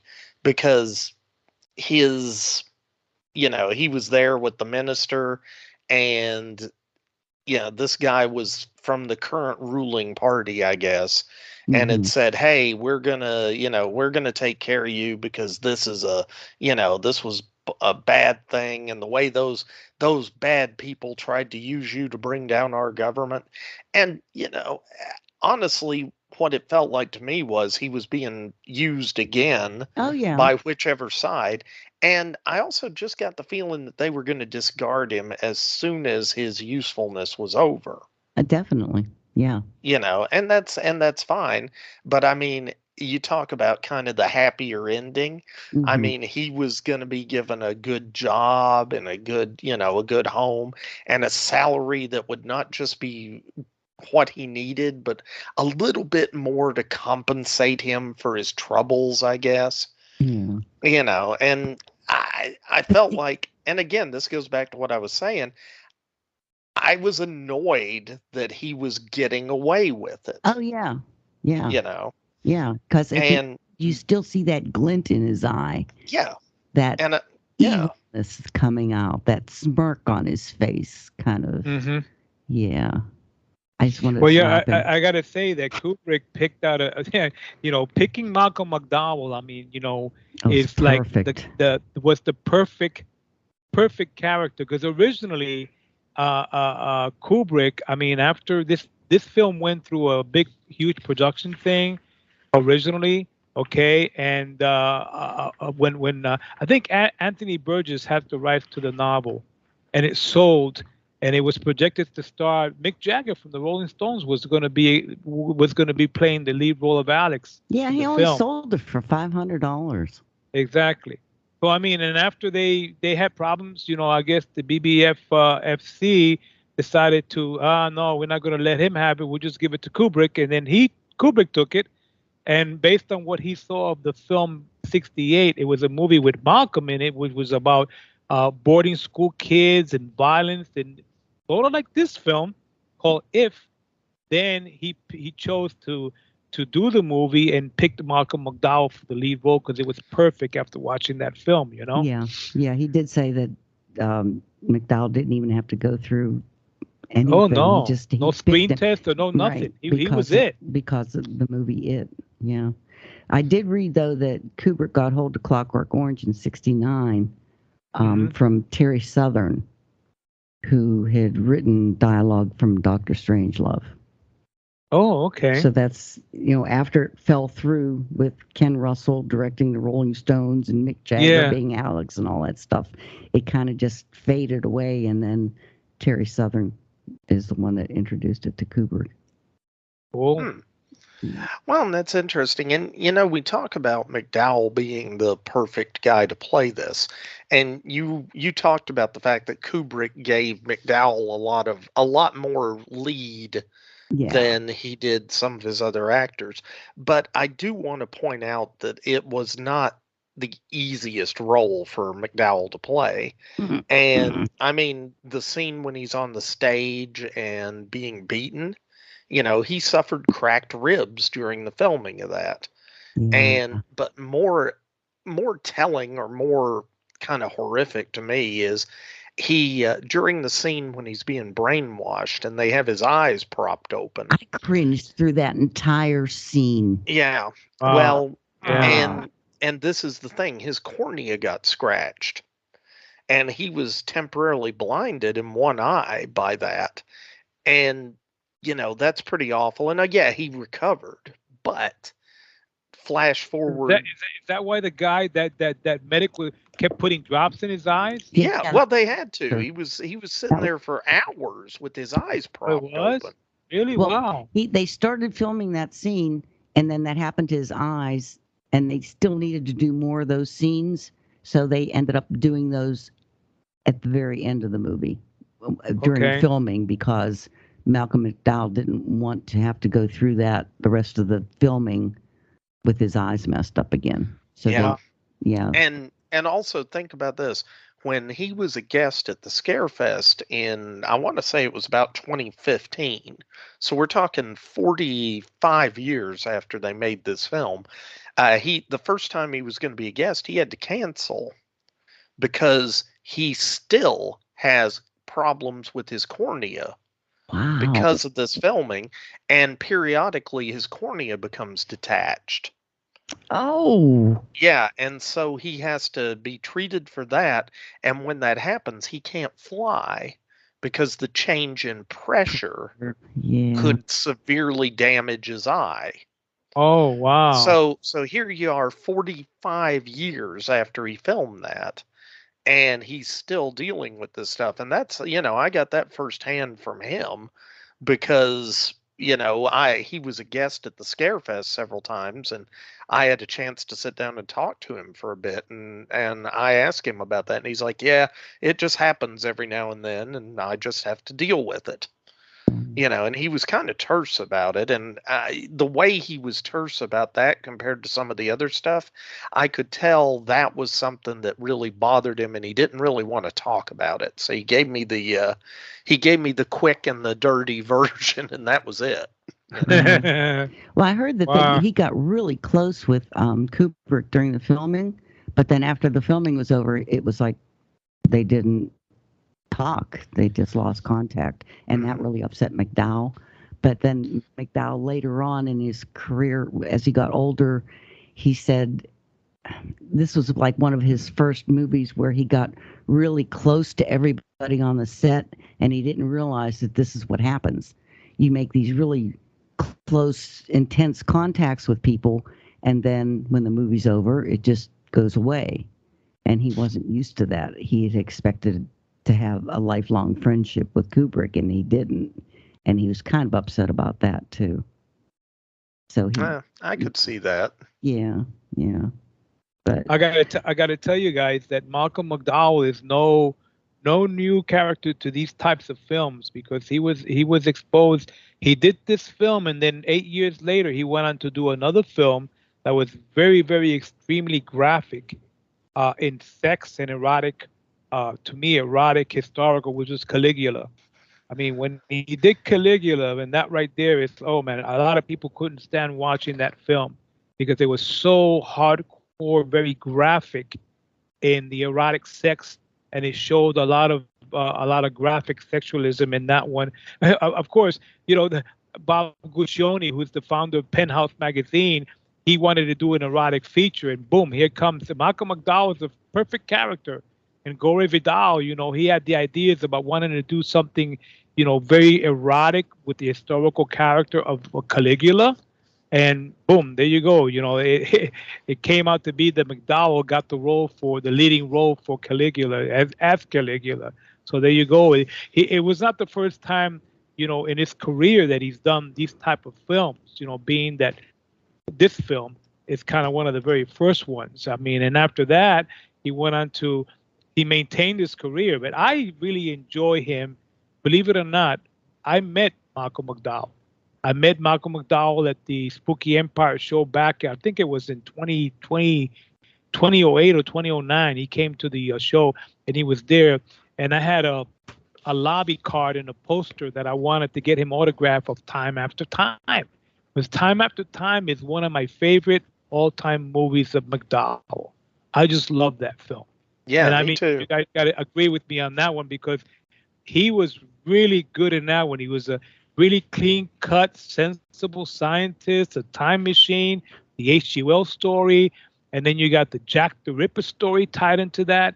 And I mean, I said, I got to get him to autograph my lobby card. So he did autograph my lobby card and the poster. I have the original one sheet of Time After Time that Malcolm McDowell autographed for me. So, and we talked about that movie. I didn't want to go into talking about this movie or Caligula or any of the other more graphic. We talked about this one because it was a good story. It started out bad, but then it turned out to be good. It had a great ending. So he liked that. He liked that. He really did. I read that he made 100,000 or 200,000 on his movie. Mm-hmm. He had a set fee that he was going to make from the movie. He wanted an extra 2.5% of the cut. What is that called, Nick? When you you're talking back end. He wanted a percentage of the take. He wanted a from percentage the of the take. Yeah. Yeah, that's back end. McDowell That's getting back end on the film. Yeah, he wanted like 2.5% of it, and Kubrick told him, "No, they're not going to go for that one. So just go with the money." It was $100,000 or $200,000, and Malcolm McDowell said, "Okay." But then later on, years later, Malcolm McDowell was talking to somebody in the that had something to do with this. And they said, yeah, Stanley Kubrick was having a good time on that extra 2.5% that he got. So basically, he talked Malcolm McDowell out of taking the 2.5%, but he got it. Wow. Yeah. Yeah. That's amazing. Yeah. But and one of my favorite scenes that Malcolm McDowell did was at the very end when they're feeding him, when that minister's feeding him in bed. And the cameras are all around and stuff, and his mouth pops open to take food. Yeah, I love that scene. It's like, oh my, this is way over the top. That was not in the script either. Kubrick let him do it. He did it. He said he was, while they were filming the take after take in that bed and them feeding him, he said Malcolm McDowell looked over and saw Kubrick getting like bored. And so he just did that as a joke, actually, and it ended up working, so they left it in the movie. Mm-hmm. That's pretty cool. Yeah, it was perfect for his character. That's exactly what he would have done. I do want to say, and I want to add that this is the only film, believe it or not, guys, to my knowledge, that had actually won a bunch of awards. It was nominated for many, many awards, okay? And it won some of the awards. But this movie, it was nominated for Golden Globe. It was nominated for all kinds of awards. Even, I don't know, Academy Awards not, but all the other awards, the minor awards. It was nominated Academy Awards. Oh, it did? A bunch of okay. It was nominated for 4 Academy Awards, including Best Picture, Best Director, Best Screenplay, and Best Film Editing. Yeah. But it didn't win any of them. It also was nominated for 8 BAFTA awards. It didn't win any of those. Right. Let's see. The Directors Guild of America, 7 BAFTAs, 1 for the Directors Guild of America. It did win a bunch. It won like a Hugo Award, for dramatic presentation, but it was surprising it didn't win at the Academy to me. What did win that year? It was another one. Well, he was nominated for Golden Globe Awards for being the best actor. And he was also with the best actor with the National Society of the Critics. He was nominated for that too. And I want to say the winner was The Last Picture Show, but I'm not sure. I will Google that. Keep talking. Oh, okay. Now, I know The Last Picture Show won something, but I just can't remember what back then. But I know it was nominated, so. But now she says, keep talking. So, Juan, keep talking. Keep talking. Oh, yeah. So like I said, about all these awards, and I mean, prior to this, after this, he didn't really he was nominated. Oh, I got to take that. Time after time, he was nominated for the Saturn Award for the best actor of that film, on Time After Time. But then that he really didn't have, he didn't really receive any nominations or any awards or anything like that at all. He went into his 2000, and then he went into 2010, and then 2000 and up until his last. What's his most recent film? I think he just did a movie just this year. I think he did a film. He was post production, or he really didn't get. Okay, in 2019 he got a nomination for the movie Bombshell as the movie awards, the best acting, Screen Actors Guild, and stuff like that. So, but as far as everything else is concerned, I mean, he was involved with a lot of production work after that. He was involved in direction, producing, and everything else, and a lot of the movies that came out in the 2000s. So, but he's been very active. To this day, today, he's still very, very active, and I got to hand it to the guy. He's had a very, very illustrious career. Many, many, many movies of his I really enjoy. Nick, I know you like Cat People. He just hasn't done that many. He hasn't? No. I mean, compared to other directors, his body of work is small, but the percentage of great movies is higher than most of them. Yeah. That's a good way to put it. And by the way, folks, just to answer that question, because I'm better at Google than Mary is, The French Connection is actually the film that won the Academy Award in 1971 for Best Picture. Yes. Thank you. So. Yeah. Oh, Gene Hackman. Yeah. But that makes sense. Well, I mean, it does. The film was anti-establishment. It was anti-control and big business and all that other kind of stuff. So I can't imagine that they would have liked it at the Academy. My personal feeling on that subject, as far as him winning, being nominated and actually winning the award, is if they would have toned down the sexual nature, the graphic sexual nature, like the rape scenes. And, that kind of, they would have toned that down a little bit, and the violence, if it wouldn't have been so extreme, with the beatings and the hitting, and then maybe he might have got, it might have went in there and got the award, but it wouldn't have been the same movie.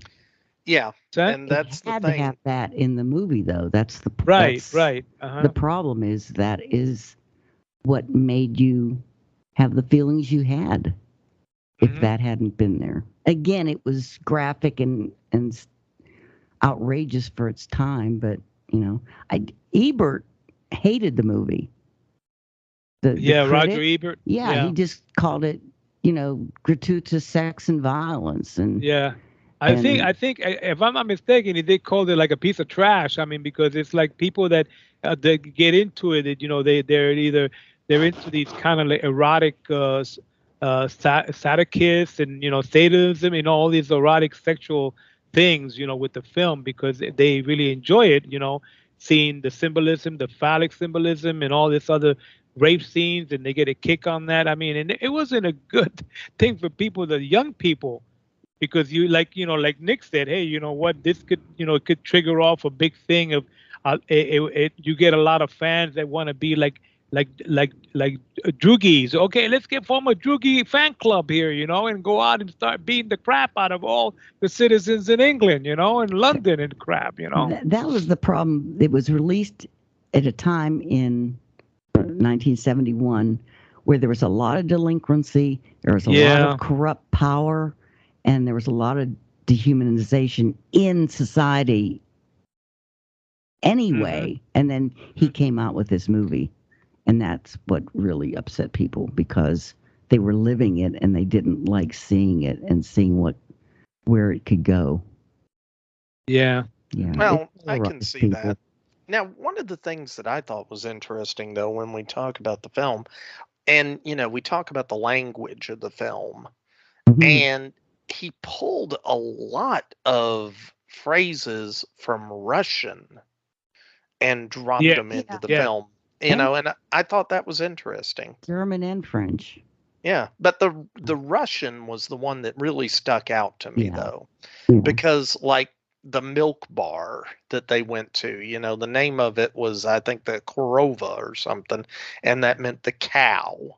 Yeah. And they used the word for milk. I think it was like Moloktov or something, and even what he called his gang, he called them his droogs, which is Russian slang for buddy or friend. Mm-hmm. Right. Exactly. And I found that particularly interesting because, okay, this is the UK, not that big a deal for German, Italian, French, anything from the continent. But Russian at the time, bear in mind, this is the height of the Cold War. Yeah. So having Russian language being dropped in there just seemed unusual. And I feel like there was some sort of hidden message in there about where the society was going. Because, this is the thing. They kept talking about the fact that it's a dystopian future and that it's a totalitarian state and all this. And there is some evidence of that. But they really don't give you any broader picture. No. And more to the point, it comes across almost like just a normal country. I mean, yeah, there's a lot of trash and a lot of crime. Well, there was a lot of trash and a lot of crime in New York City in the 70s too. But that didn't make it a dystopian future, No. Thought of it more. Yeah. Yeah. So I just wonder if there was some sort of little subtle New World Order jab or something that was hiding under the surface of that. Because really, we just saw a microcosm of that world. Yeah.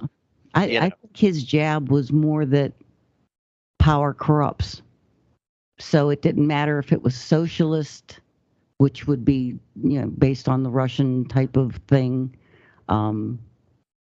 I think he was trying to show that it was a very socialist, it was turning into a socialist culture or socialist government. And where, that's why they used the Russian. See, I'm going to disagree with you a little bit there, Mary, on the basic grounds that you're confusing socialism and communism. They're different. Yeah, they are. And I think he might have been poking at the communism idea a little bit, and to some degree, socialism, some of the tenets of socialism. Yeah, and totalitarianism. I mean, he was just showing that no matter what the government is, if you have that much control, there's corruption. He was trying to say that no matter what, if you let too many people have too much control, that it's going to get corrupt because people are corrupt. Well, and I will flip the coin on this, though. Is it that, one of the other messages, though, is which is worse, the corruption or the people like Alex? Right. And which is worse? That bothered me the most. It's like they show you all this horrible stuff and all these things that could happen, and then they don't tell you a solution, I guess. That's because there is no solution, Mary. I know, but I don't want to be bombarded by all this stuff and then not even have like a glint of a solution somewhere, So Mary, what do you say? What could you say? Hey, Big Brother's watching you. I mean, and, you don't see the symbolism of the art and the sign saying obey, what? I mean, but you could see it in some of the, when they're walking through the city, you can see some of the murals, some of this stuff. It looked like a little bit, you can say, with communistic type symbols or stuff like that. You have to really pay attention to details, and you can see some of that in their trips as they're going through around the city and going from place to place. And you look at the buildings and you look at things like that, and you see these murals. I mean, it's like, wait a minute, and it's like a little bit, it hints at like, it could be a very communistic type dystopian era maybe, or they wanted to show it as that. I don't know, but I mean, it a little bit of that was there. I'm thinking it was, like I said, to me, it was just Kubrick trying to say, no matter what the power structure is, whether it's right wing, left wing, whatever government it is, its power corrupts. And the more control you have, the worse it is. So maybe we should all just find a middle ground somewhere. Yeah. But that's, I don't know.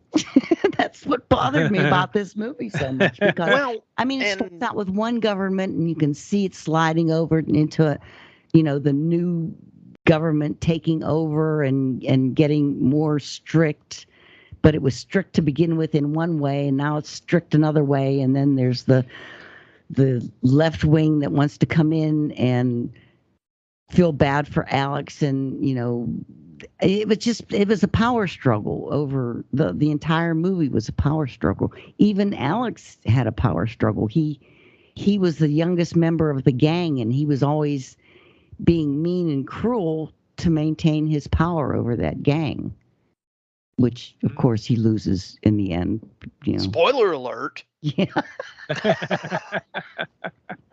No, boy. One other thing, we keep talking about this like it's 100% Stanley Kubrick. Yes. Remember, this was based on a book by Anthony Burgess, and who was pretty not too savvy in selling it for $500 or whatever, but that's neither here nor there. That was his choice. We all make mistakes, but my thought is, how much of this was in the original novel, because I've never read it. So, it's based on it. Kubrick is the screenwriter, and he stayed very close to what Burgess had written. But Burgess, Alex in this movie seems much older, but in the book he's only 15 years old. And that rape scene at the beginning with the rival gang, the girl getting raped in the movie is older, but in the book she's only 10 years old. And there's a lot of stuff that he had to change because it would not have gone over with the censors and stuff if he had stuck strictly to the book. Well, and I don't blame him for that. And that's kind of my point, is how much is different, how much is the same. And, I know Stanley Kubrick took a lot of liberties with The Shining. Yeah. And, we've talked about that. And, I much prefer the book, The Shining, to Kubrick's movie. And I remember the last time we talked about The Shining on here, I got a bunch of hate mail. So I'm going to just say The Shining is not my favorite movie. Okay. But part of that is that I enjoyed the book, and I know a lot of the stuff in the background, how Kubrick changed it, but kind of got in Stephen King's face about changing it. Okay, Burgess, this is a quote by Burgess. He had mixed feelings about the film adaptation of his novel. He publicly said he loved Malcolm McDowell and Michael Bates and the use of music. He praised it as brilliant, even so brilliant that it might be dangerous.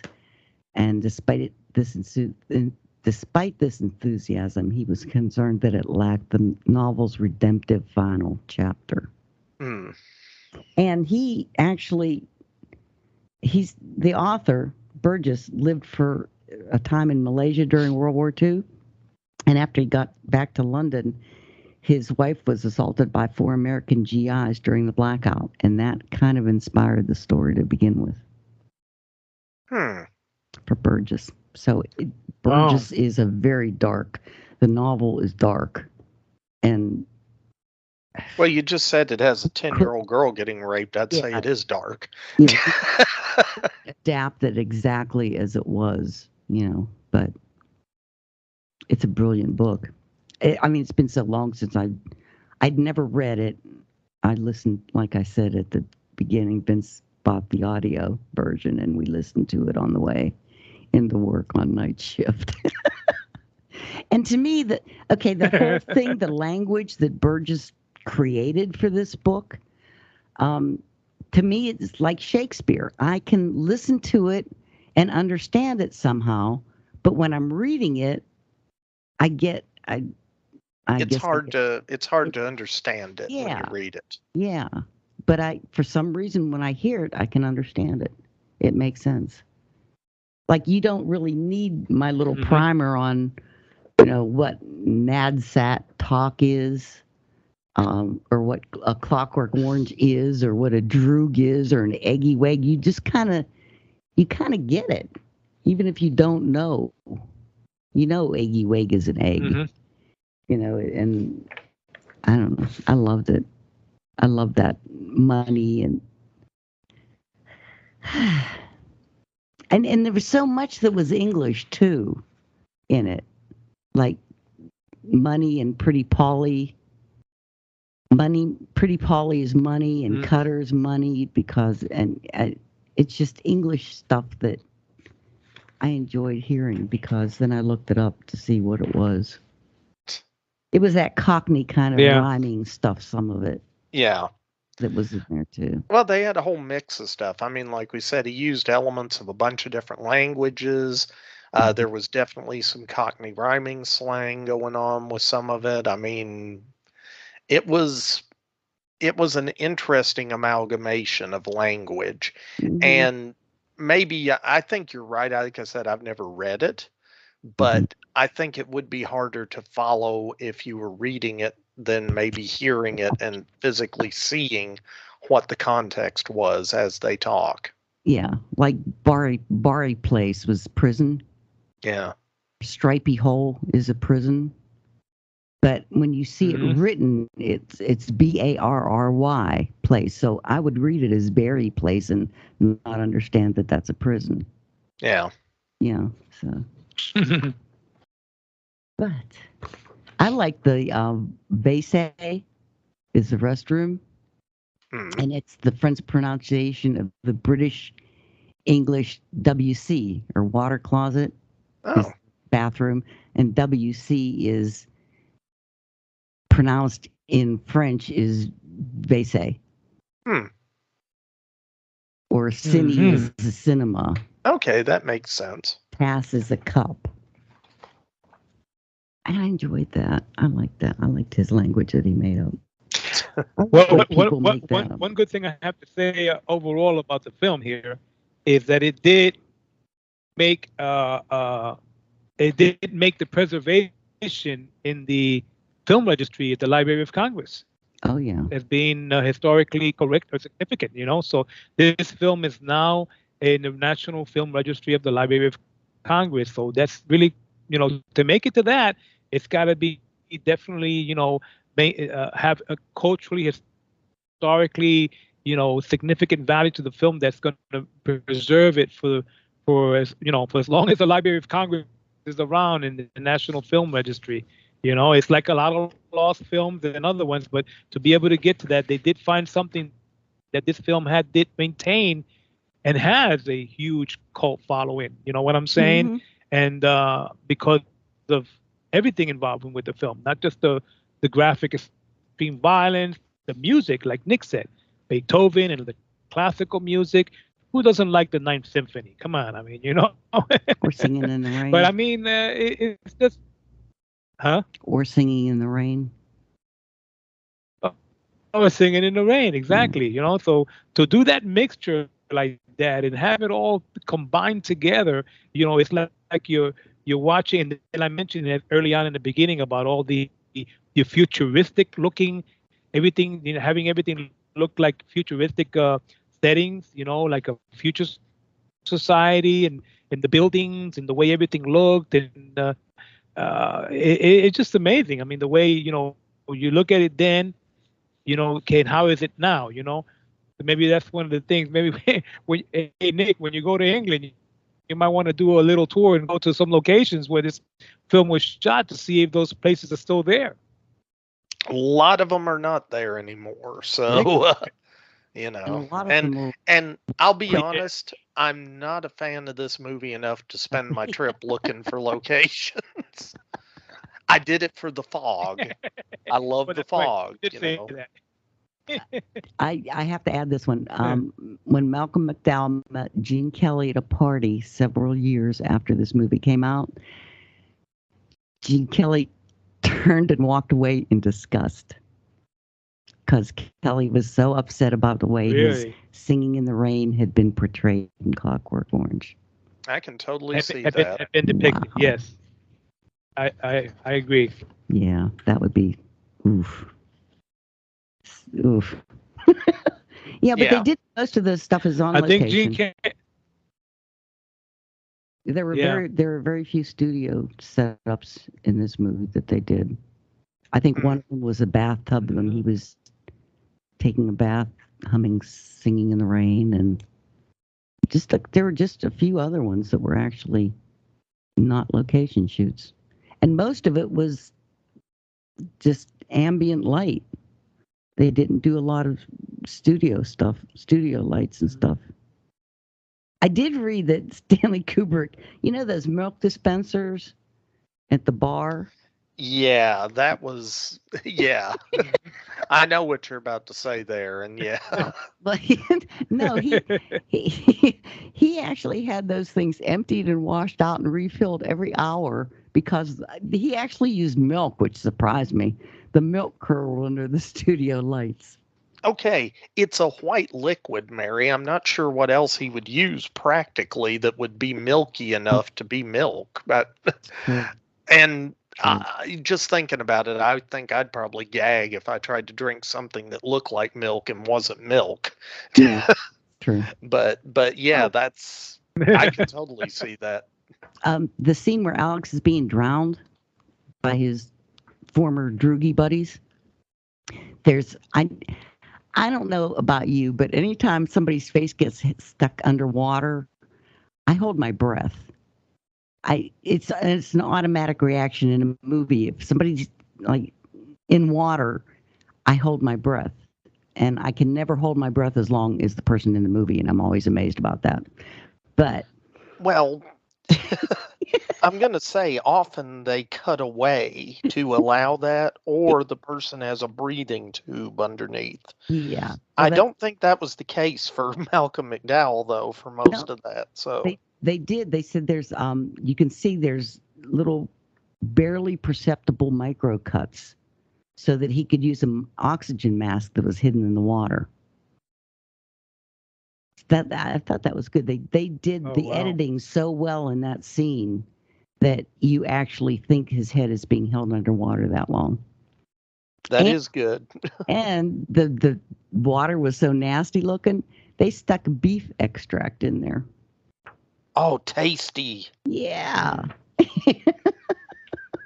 Mm. Nasty looking. That was really nasty looking. Oh, wow.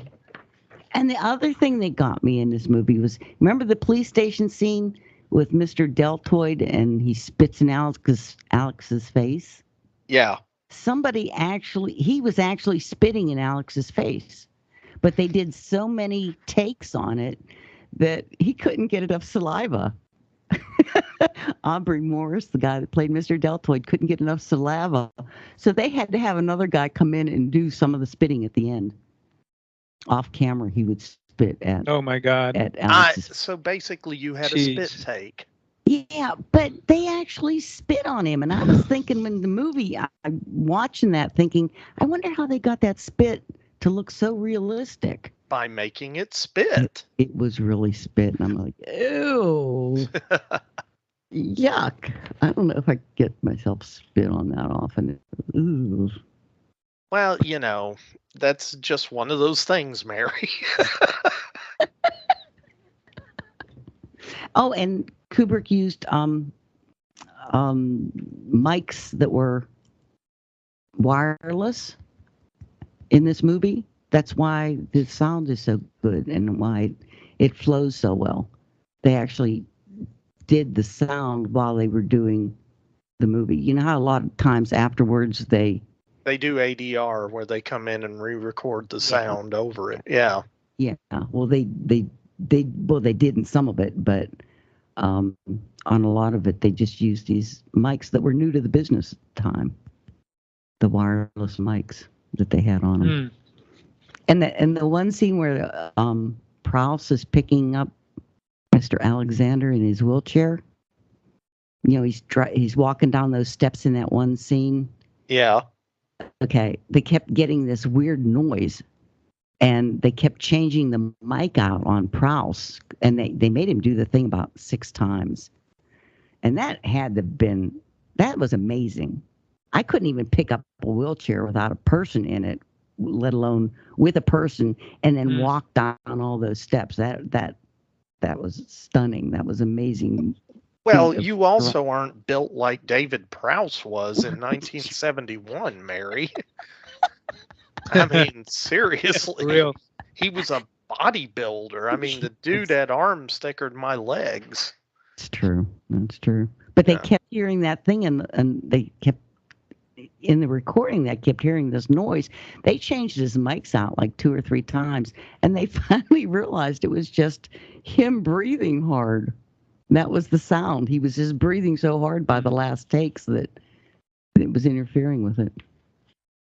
With those wireless microphones they had on him. Well, it kind of makes sense. Dude was hauling an actor and a wheelchair down the stairs. I know. It's good for his later Darth Vader stuff. He should have done the Darth Vader voice too. That was a little bit before Darth Vader, Mary. Just saying. That's really the only thing I could think of Prowse was in that I know of, Darth Vader. Oh, come on, Mary. He's been in tons of stuff. He was the Green Cross Code guy in England, teaching kids how to cross the road safely. Like public service announcements. Yes. And he had a little outfit and everything. He was like the hero. Aww. And he was in, The People That Time Forgot. He was one of the bad guys in that. I mean, he's been in a ton of movies. You know, maybe not always where you can tell it's him, but he has been in them. And he was none too happy when he found out that they didn't use his voice for Darth Vader, by the way. I can't blame him. Well, and the other thing is they didn't tell him. Oh. So he went through and did all the dialogue and everything. Oh. And then he found out when he went to the premiere. Oh. Yeah. Oh, but then I have to go through all that trouble of learning the dialogue, and then you wouldn't have had to have even learned it. Yeah, well, there you go. Although James Earl Jones did an incredible job with that. So. For real. Yeah, it's probably a good call. Yeah. So anyway, what else you want to talk about with this? I want the car. The Durango 95. The little car they managed to drive everybody off the road in? Yeah. It was actually Adams Probe 16. There were only 3 of them ever made. That was a real car. Wow. That went underneath that truck. I kept expecting it to, after they got under the truck, to have one of the droogies not have a head. When I watched the movie the first time. Yeah, go headless. I thought he would have been decapitated in that one. I was expecting it, and it didn't happen. Mm-hmm. I was expecting a lot. Like, there wasn't a whole lot of blood in this movie. There's a lot of violence. But, like when he kills the cat lady, they don't actually show her face getting smushed, and they don't show blood everywhere. That was surprising to me. Well, sometimes that's more effective, Mary. You know, you go to the old style of horror where you let your mind come up with what's going on, and that can be much more horrific. Yeah. Okay, what's the thing about the Serum 114? What does that have to do with 2001? I don't know. Did you find something that says it has something to do with that?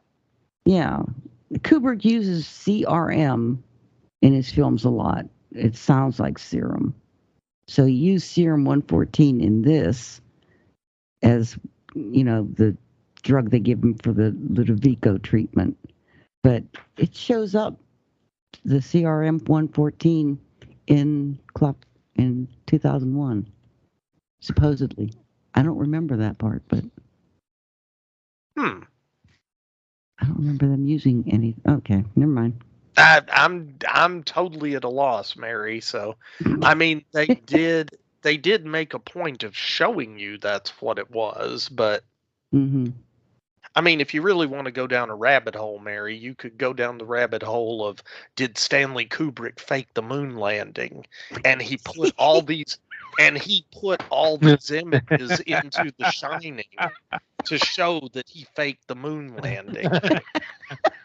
So you're laughing, Mary. There is a whole huge conspiracy that says that he was the guy that the government used to film the fake moon landing.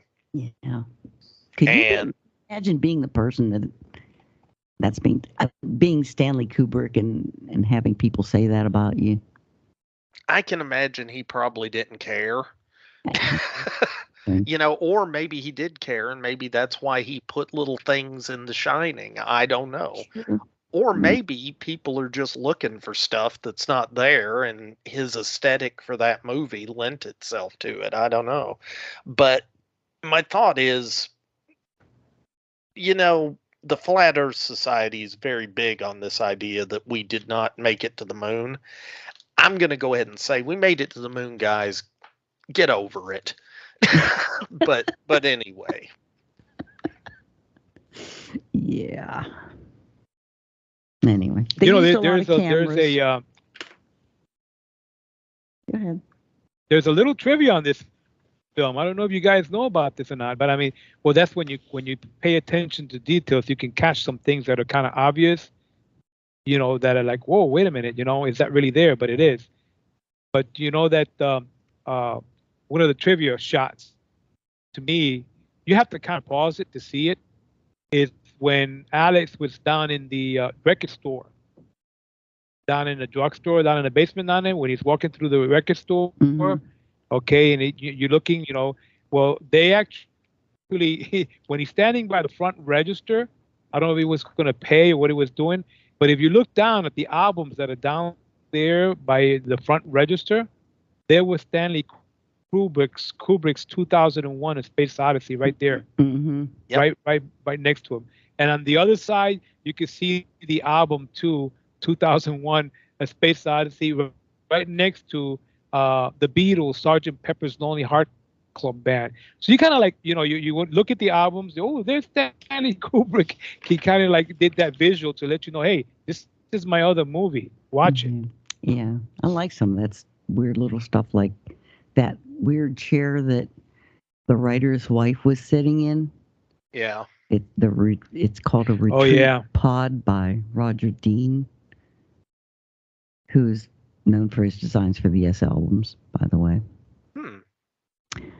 Yeah, there were a lot. I love that one wall in their house in P&M's house, Pop and Mom's house, that was shiny, that had the bubbles on it. Yeah. Yeah, that was so futuristic back then. That was what it was supposed to be like in the future. Yeah, one of the other things that got me about this film too, again, watching it very close. I watched it a couple of times already, but I mean, just to see, but if you notice how the locations, a lot of the areas that they would be going to, not just the record store, but the shops or whatever, the apartment, when it went into that Mr. Alexander's and all these other places, even his flat, you look at the kid, everything was so tiny and so small. It's like there was not enough room for you to walk through. It was like really, really tight. Everything was like small. And, it's like, oh, you two people can't walk through there. I mean, wait a minute, why is it so small? It was tiny. I hate to say this, but that was my first impression of England. The very first time we ever went over there, we were in the hotels, and it's like you could barely get your suitcases in the room. They were expensive hotel rooms, but they were so small, and And the rooms in Okay. restaurants everything was smaller over there. I think we're just spoiled by having space in this country. So I guess it's an ongoing thing. I guess it's not just only the movie. I guess it's in reality. That's the way it is. I was going to say that tends to be how it is in a lot of Europe. But yeah, guys, that is kind of the case. We are spoiled for space in this country. Yeah. And we kind of take that for granted. But yeah. That's one of the shocks I had going over to Europe. Mm-hmm. That and the toilets. I could never figure out how to flush a toilet in Europe. And I'm going to say we're changing the topic now. We're changing the subject. I could never figure out if it was a button or a lever or a thing on the floor that you had to push with your foot. Or Mary, I don't know where you went in the UK. No, this was all over Europe. This is all over Europe. Oh, okay. I was going to say I never had any trouble flushing a toilet in England. I think one of the airports we flew into, one of the first times we went over, big airport restroom, and I use the toilet, and I'm looking around, and I couldn't find a handle, a button, or anything. One of the tiles on the wall you had to push, but it wasn't marked like push here. So it took me a while to figure that one out. I'm not convinced that you didn't dream all this, Mary. Didn't. But okay, once again, let's roll it back to the movie. We're not going to talk about European toilets anymore. Okay, well, rolling it back.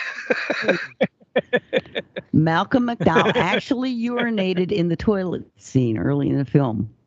And that we didn't need to know either. He said he drank a lot of coffee before filming the shot. That's why it was actually on location kind of stuff. It wasn't fake. It was actually a toilet.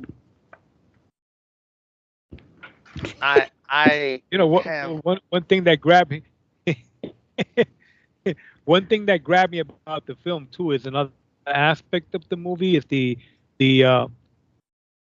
psychological aspect of the film, as far as these experiments and treatments that they give you to try to cure you of something. I guess it's from being a psychological freak or a psychotic person. Mm-hmm. Your behavior and your mood and all these experiments, these conditionings that they would do, that kind of got this what do they call that? I guess it's got a name that they call it, and in the movie they do that via the technique that they use on him in the hospital, as far as for therapy to try to cure him of this condition. Mm-hmm. And then that's kind of a little bit different. They say, wow, so they try to add some of this stuff in there too. Well, they've been doing that to people for years, like cutting out part of their brains.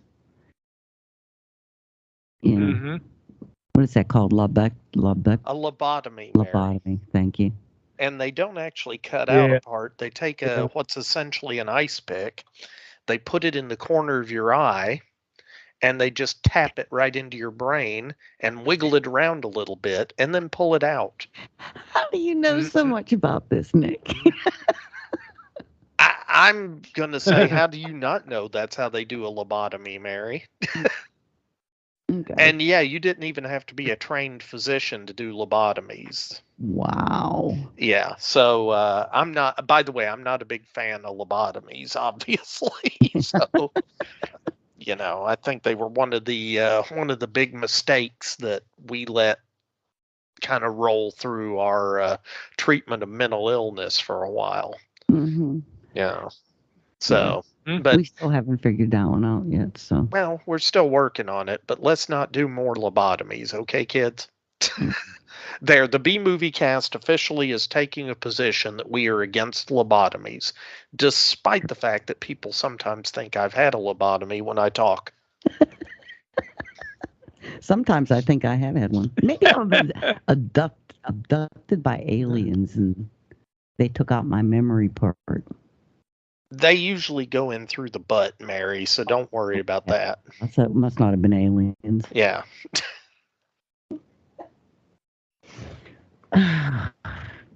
Well, I think we beat this to death because let's face it, we've gotten to the point where we're talking about alien butt probes and lobotomies and watching Malcolm McDowell pee, and I think we're done. Oh, I'm no. Wait, No. took it overboard. I have to add that point, the point in the movie where they make him lick the shoe. Yes. McDowell insisted that they used a shoe that has never touched a floor. Well, why is that trivia? I never assumed it was a shoe that had been walked. Yeah, I'm sure he was walking around in it. Now let me lick that. Oh, and I couldn't figure out how they could possibly put that stuff in his eyes, that mechanical thing that pulled his eyes open. Yeah. They actually anesthetized his eyes to get that. Yeah, that sort of thing is what you use to hold eyes open when they do eye surgery too, Mary. Yeah. Ooh. So creepy scene. So are we done with the gruesome trivia? Done. Yes. Do you want to talk about any pets or anything that were killed while they were filming this? They didn't kill. I didn't know Stanley Kubrick had like 7 cats and 3 dogs and all kind of like a couple goats or sheep or day. He was a real animal lover. I didn't know that. I didn't either. Research. And his house in real life is, I've totally forgotten what it is. And it's going to come to me tonight. So his house is totally forgettable, is what you're saying? No, it's somebody's house. Yeah, it was Stanley Kubrick's house. Stanley Kubrick's house. He bought somebody's house. I'm sure he did if he didn't have it built. But it was a famous person. I can't remember who it was now. That's going to drive me crazy. It was Henry Ford. No, it wasn't. Well, then how do you know it wasn't? You don't know who it was. Well, keep telling me names and I'll tell you which one it is. Okay, no, because there's 7 billion people at least right now. I'm not going to name everyone, Mary. Okay. Google that. Okay, no, we're done. Okay. We're done. Yes. Okay, so now I'm going to do the synopsis of the film. Okay, so Malcolm McDowell plays Alex, and he is the most charismatic sociopath you will ever come across, I think. He happily leads his little gang of droogs, which are his 4 followers, Pete, Georgie, and Dim.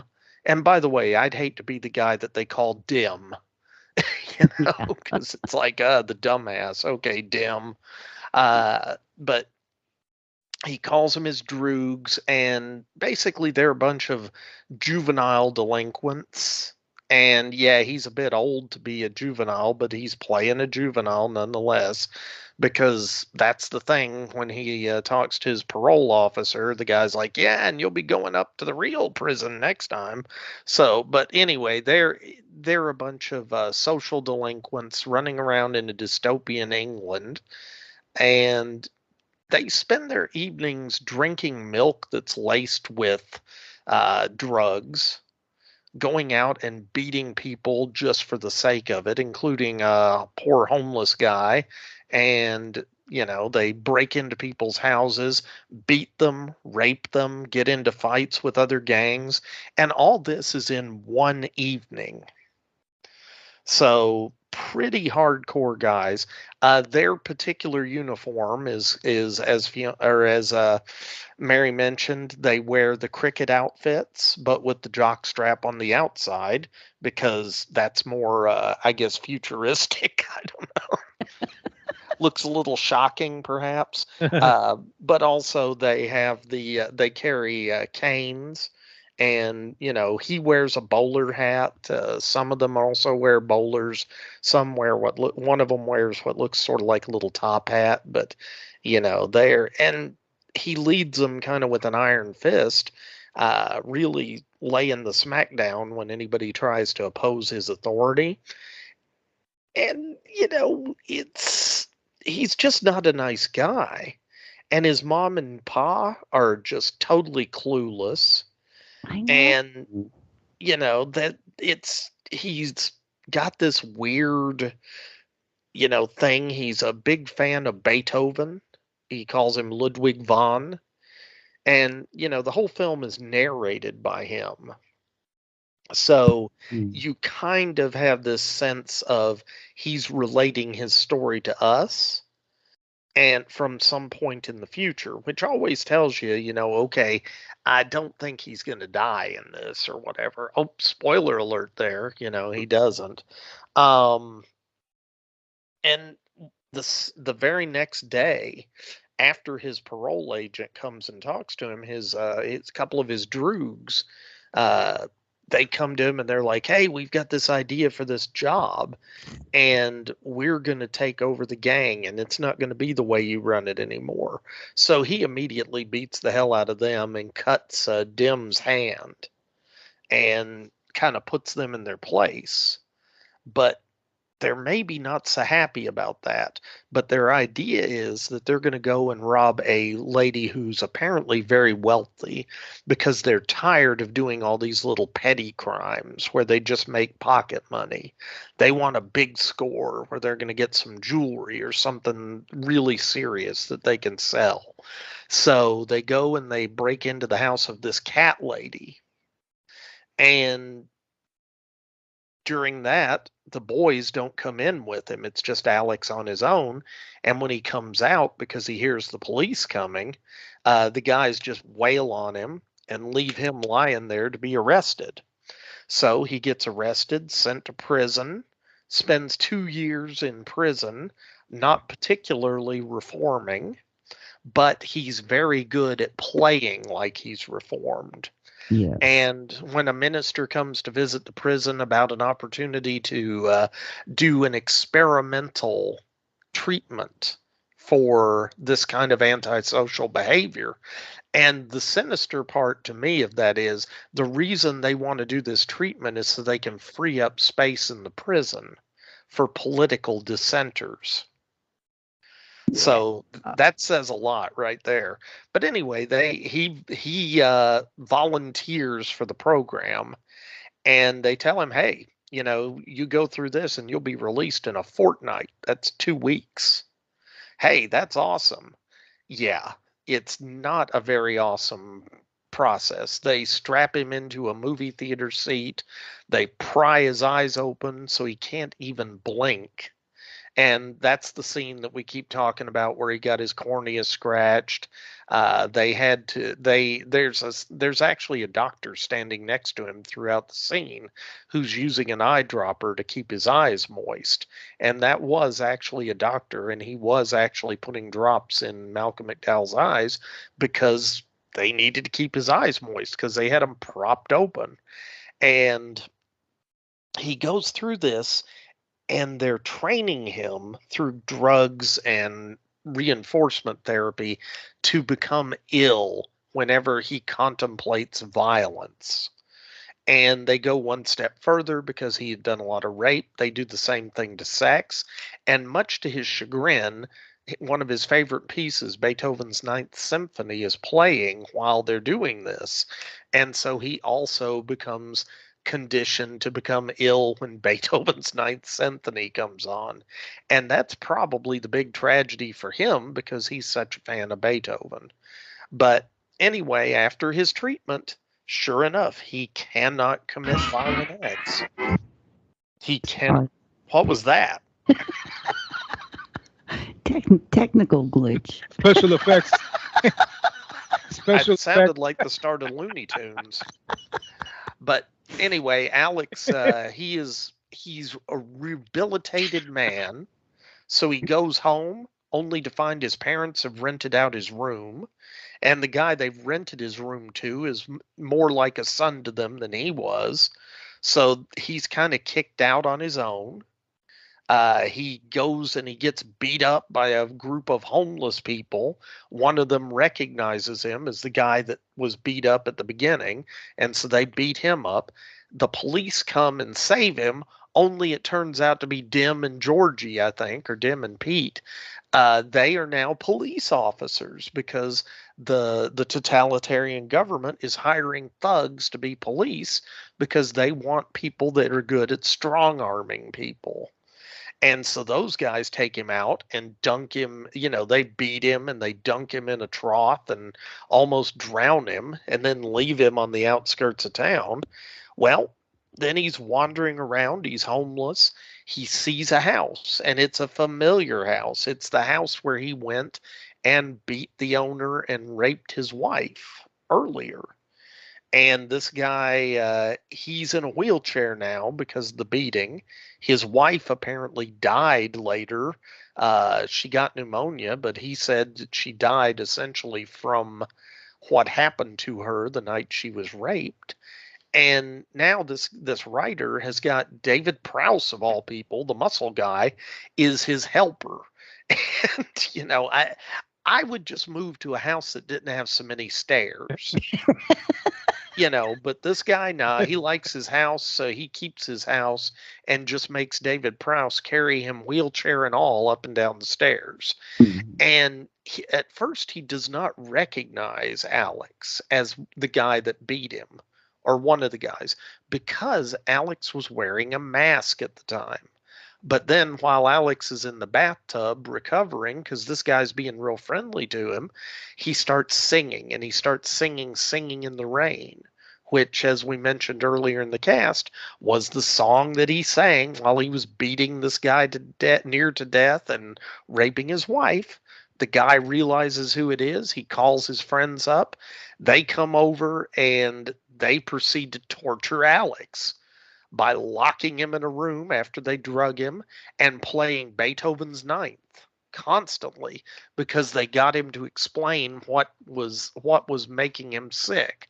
And when he said that he'd been conditioned to be made sick by Beethoven's Ninth, they played it. He jumps out of a window, and it's a third-story window. And interesting, his intent was to kill himself. To film that, by the way, because they show his perspective as it's hitting the ground. To film that, they actually put a camera in a box and dropped it from a third-story window. And Kubrick was surprised the camera survived 6 takes. Yeah, it is amazing. So that's pretty cool. But anyway, so now Alex doesn't die. And he points out that if he had, he wouldn't be here being our narrator. So I thought that was a little bit of self-awareness. But he survives, and now he's in prison, or he's in the hospital, and he's being treated like royalty in some ways because the current government wants to discredit the writer and the writer's cohorts because they were going to use Alex as an example of the cruelty of the current government to try and get them knocked out in the next election. Instead, the current government is sucking up to Alex and making him a tragic figure so that they can, so they can maintain power. Mm-hmm. And the whole thing, as you said, Mary, it's about this totalitarian government doing whatever it takes to maintain power. There's the subtext of which is better, to be cruel to the criminals to eliminate crime, or to have everybody live with a certain level of crime. They talk about, briefly in the film, they talk about people being willing to trade their freedom for a sense of security.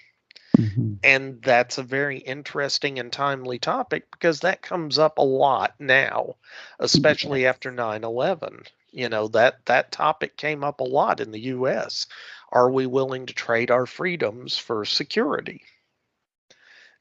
So coming up again in the last year since the pandemic. Yeah, it is. So anyway, that is A Clockwork Orange. Mm-hmm. And it just sort of ends with Alex still obviously being Alex. Mm-hmm. And it doesn't say exactly where it's going to go, but you get the feeling from his last little fantasy right before the credits roll that he's going back to being Alex. Mm-hmm. So there you go. So In that's other words, Clockwork Orange. you know, where he's saying that he's cured after he took the treatment. You know, he kept yelling, "I'm cured, I'm cured, I'm cured." So you kind of like put it together. You know, 2 and 2. You know. Oof.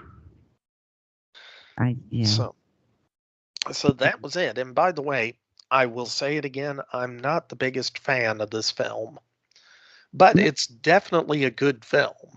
Yes. That's exactly how I feel about it. And socially relevant too. And by the way, Mary, you said we're going to do a Clockwork Orange.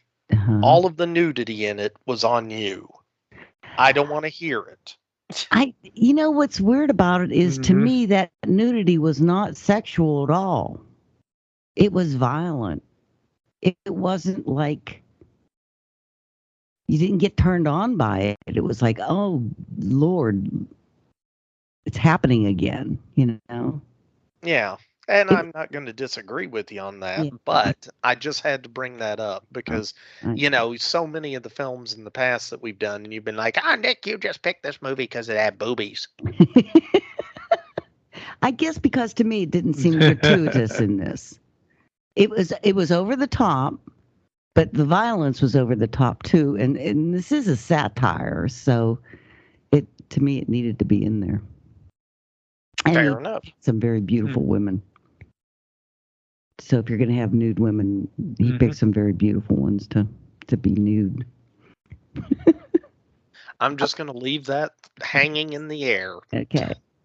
By the way, I Googled it, and Kubrick's house, the one he bought, was Simon Cowell's childhood home.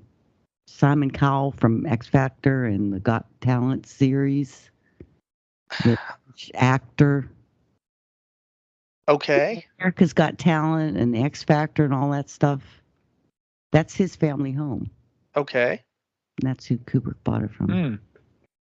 I have no response to that except to say Simon Cowell wasn't famous before Stanley Kubrick was famous. So weird. No, yeah. It was just a big old estate manor. Mm-hmm. Yep. It's beautiful. And again, he became a recluse, so he lived on his estate with his family and his animals. And it's a shame he died so young. He was. I would love to have seen more movies of his and where he went from there. And is it just me, or do you get the feeling that Wes Anderson really loves Kubrick? I got a definite Wes Anderson film from this movie. Feel from this film. Well, I think Wes Anderson has a very unique way of shooting film. He's got a very unique eye for the camera. And I think some of that comes from elements of what Kubrick used. Mm-hmm. And the narration, having a main character narrate through the whole thing. Because it seems like Wes Anderson does that a lot too. That is very possible. Anyway, it's a movie. Anyway. See. So check out A Clockwork Orange if you haven't. You either hate it or you love it, or you're like me and you hate it and love it at the same time. Yeah. Well, now I think it's. Well, I mean, it's one of those films, I guess. You know, I mean, well, how do you classify it? You know, what genre do you put it in? I mean, you know, because it's got so much about it. So I mean, it's just basically this is definitely not one that doesn't go in my collection. To tell you the truth, guys, because I always talk about it's got to be in your collection. But I mean, I watched it a couple of times, and I think I'm okay with that. This is not one that I'm continually going to watch, you know, to get any kind of kicks out of it because, you know, I guess, you know, for me, I'm one. The kind of violence portrayed is not the violence that you see like if you're watching a Mexican horror film or any other classic horror film, and the violence. No, it's very close to home. It's very real. It's very real and close. It's very unsettling. And I think that was the intention. Yeah. All right. So that's A Clockwork Orange, our 500th film on the B Movie Cast, I reckon. Yay! Yay. So, Did it. So congratulations. We did it. We have bunches of feedback. No, we don't. We don't have any feedback, do we? And I'm probably going to mess it up real bad because there's so much of it, but Yeah, you probably are, Mary, but we're going to roll with it anyway. yeah, bear with me. This first one is by Troy Bate. Hey, B-Movie Clubhouse. Troy here from the Bigfoot-infested woods of the Pacific Northwest. Just calling in to say, oh, wait a minute. I just have to push this button over here.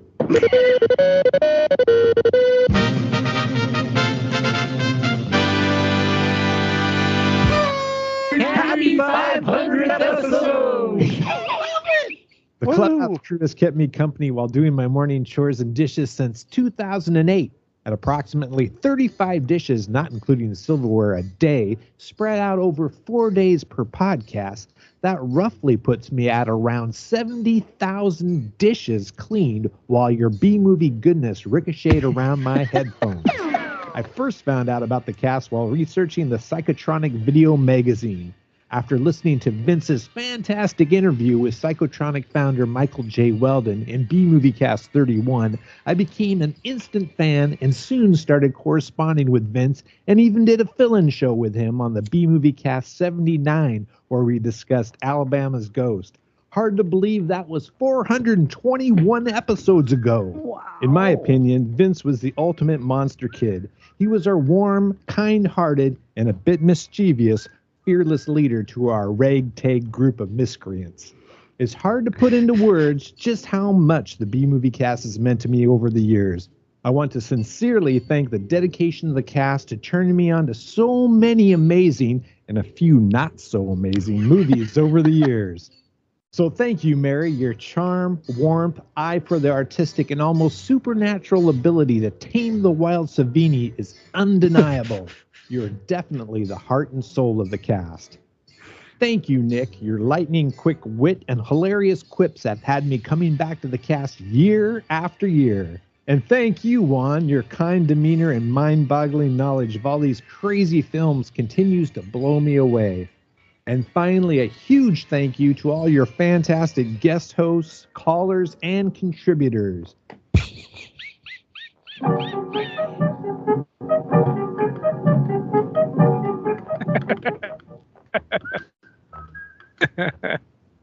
Wow. That was great, and I have a feeling we'll hear a lot of the Manos theme and more of these. That was an awesome voicemail. It really was. Really, that was so good with technical. He needs to come up there and teach me some stuff.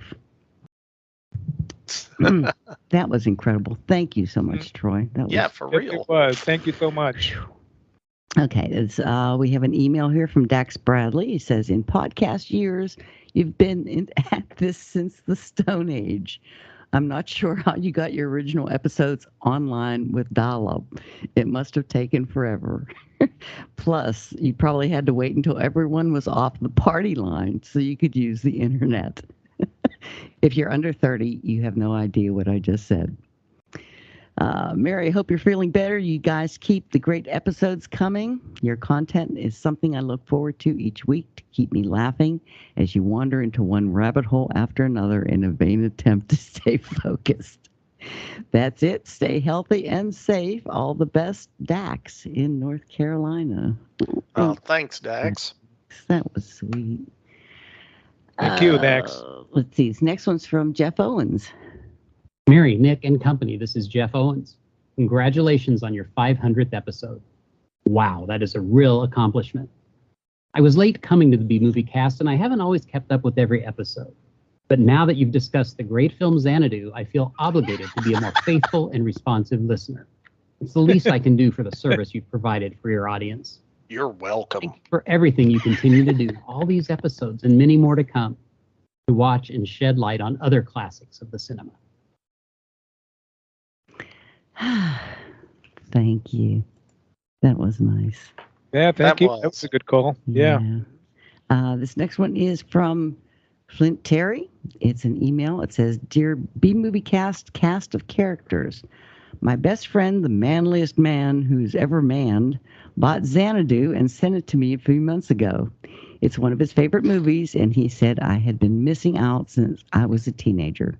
It was my first time. And Olivia Newton-John made sweet love to me on roller skates. I've read negative reviews about this movie. I have in-laws who don't like it, and even my own heavenly wife doesn't seem to like it. What are these people not smoking? How could this movie not make anyone feel good to be alive? So, did you pay him to do this, Nick? No, Mary, the movie makes people happy. Just deal with it, you cynical lady. He says some people see a movie and say, well, that's 90 minutes of my life we'll never get back.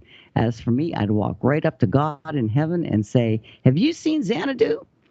That's a rhetorical question because you're omniscient, but this is 90 minutes of my life I want to keep. I had no idea how much I was going to love Xanadu, but wow, I do.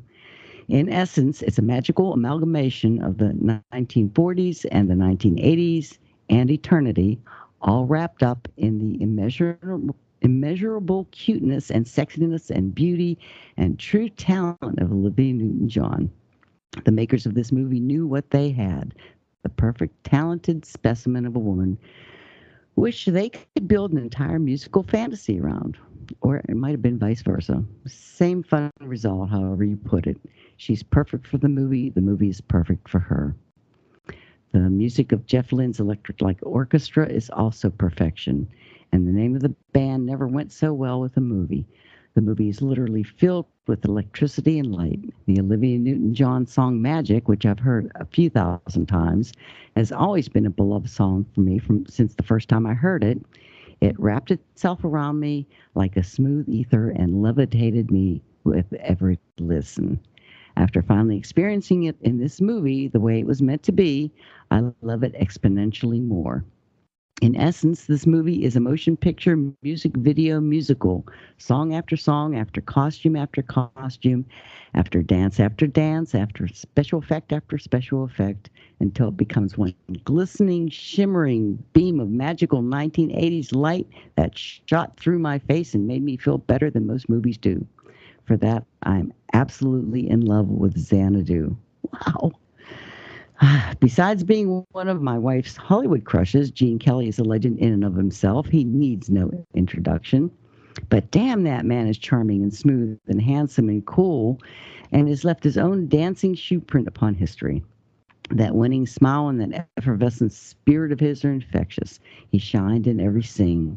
As he sang and danced and smiled, I felt his history flowing through my mind. All those wonderful, unforgettable moments from his classic career. I smiled wide and got a tad misty-eyed, remembering how awesome he was. In his way, Gene Kelly made the world a wonderful place. How special to have this film be his last movie he ever made. In a way, Xanadu is also a tribute to him. What I love most about Xanadu is that it expresses how I feel about women. The songs, the music, the sounds, the dances, the special effects, and the heavenly countenance of Olivia Newton-John is a perfect, whimsical, artistic expression of the vision of woman through my eyes. All of the good and the innocence and the intelligence and power and beauty and mystery and fun and love and spirit that is the center of my passion for my own blessed wife.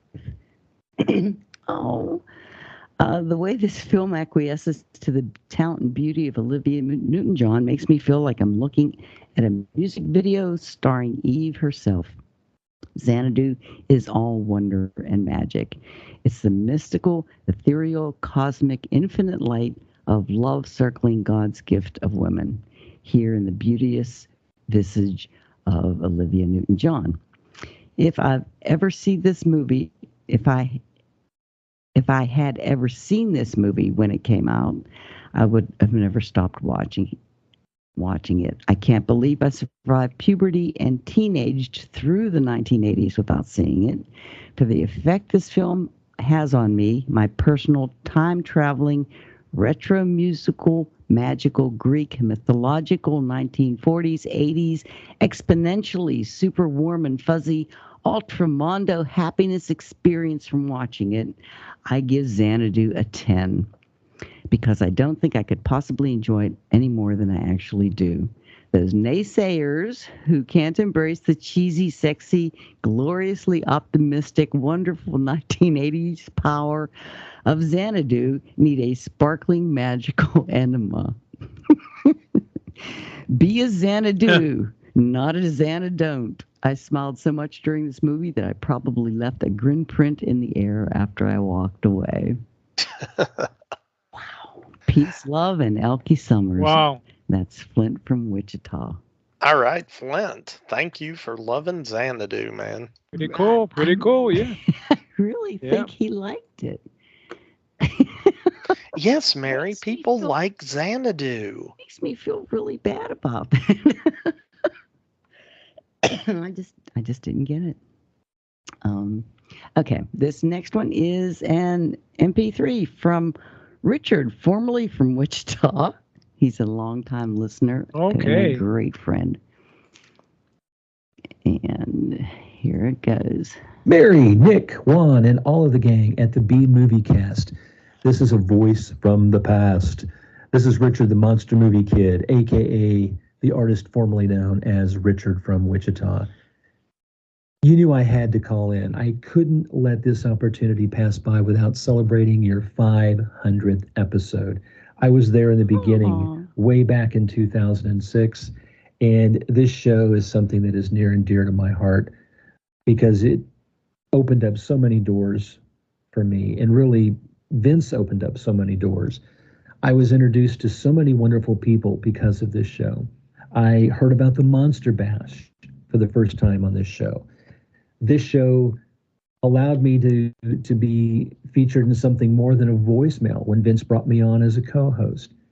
I met Nick Brown through this show, which allowed me to have my first 2 articles on The Beast from the Beginning of Time and King Kung Fu be featured on his B Movie Man website, which then led to me launching my own blog, Monster Movie Kid, which is celebrating its 10th anniversary this fall. Wow. And I owe that the B Movie Cast. I have my own podcast now with Jeff Owens, the Classic Horrors Club podcast. Been doing that for 5 years as of this January. Jeff came to me with that idea, and I said, I've been itching to do a podcast ever since I've been on the B Movie Cast, and that dream came true. And it all really stems back to the B Movie Cast. I mean, I met Juan because of this show, and he was introduced to my wallet when he introduced me to the Santo films.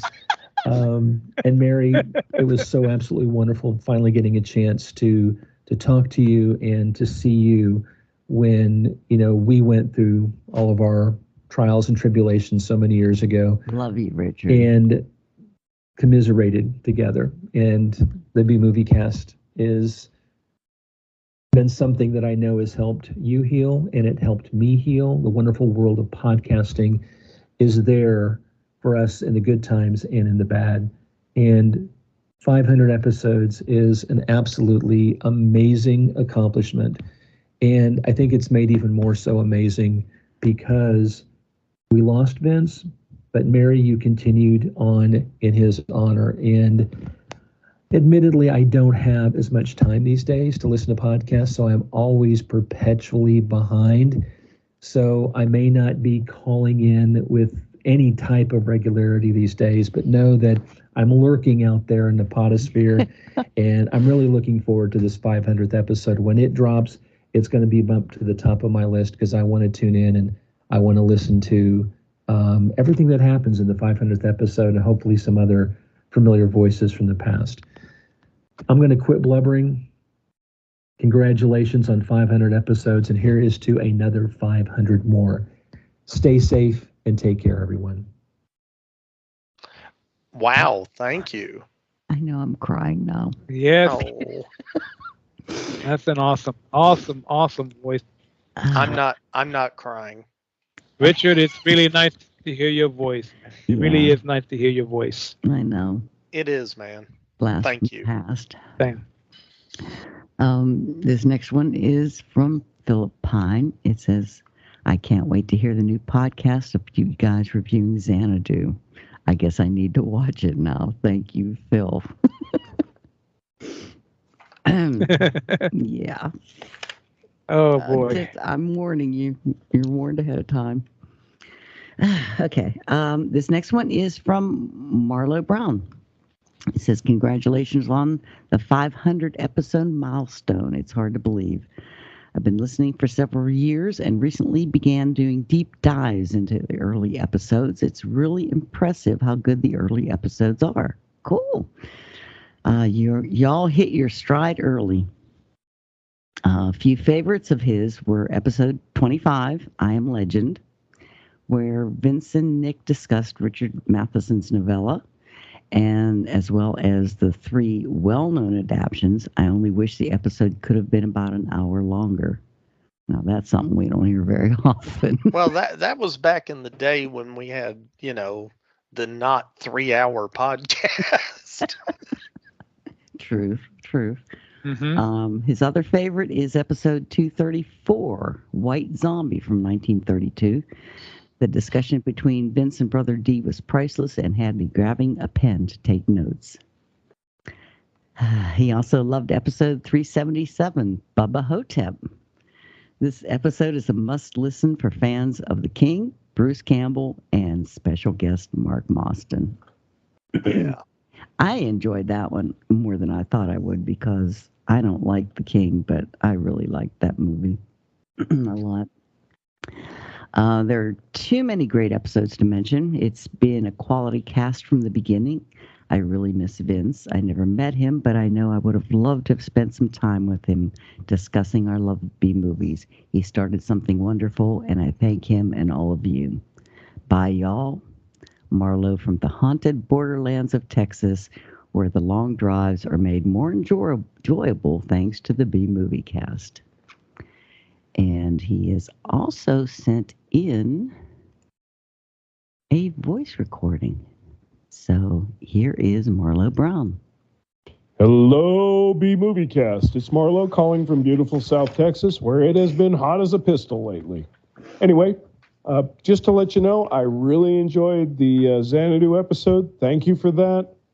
Not my kind of movie, really, but what do I know? One of my favorite zombie movies is Dead Heat. So anyway, looking forward to episode 500. Mary, you have my deepest sympathies for going through that whole Xanadu experience. Thank you. Perhaps you should watch LA Confidential or, I don't know, some other movie, Streets of Fire or something to cleanse your palate. And we'll all look forward to episode 500 together. And until then, bye, Mary. Bye, Marlo. Streets of Fire? Come on, man. Hey, loving it. Oh, my God. Thanks, Marlo. Yeah, really. Let's see. Oh, yeah. This next one is an MP3 from Peter Dahlstrom. Hello there, B-movie casters. Sweden calling. I hope everything is well with you and your divorce. Big congratulations on having reached so far as to your 500 episodes, and here's hoping for another 5,000. Now, as per request, I have been going through your back catalog trying to find something that really spoke to me. So this time I'm writing a response of the episode regarding The Bride of Frankenstein. You see, that particular franchise is a bit of a head scratcher for me because on paper it should be perfect for me. You know, that ultimate fantastic franchise, right? But I really don't feel that much when I watch them, and it is possible that this has to do with the fact that the franchise came very late into my life. I was well into my 40s when I watched the first Universal Frankenstein movie. Mostly, however, I think this has to do with the fact that there is another Frankenstein product that dominates Sweden completely and has done so in the 70s. So, let's put the Wayback Machine to Stockholm 1947, when a 10-year-old lad called Allan Rune Pettersson is breaking curfew in order to get to a rundown cinema which is showing House of Frankenstein.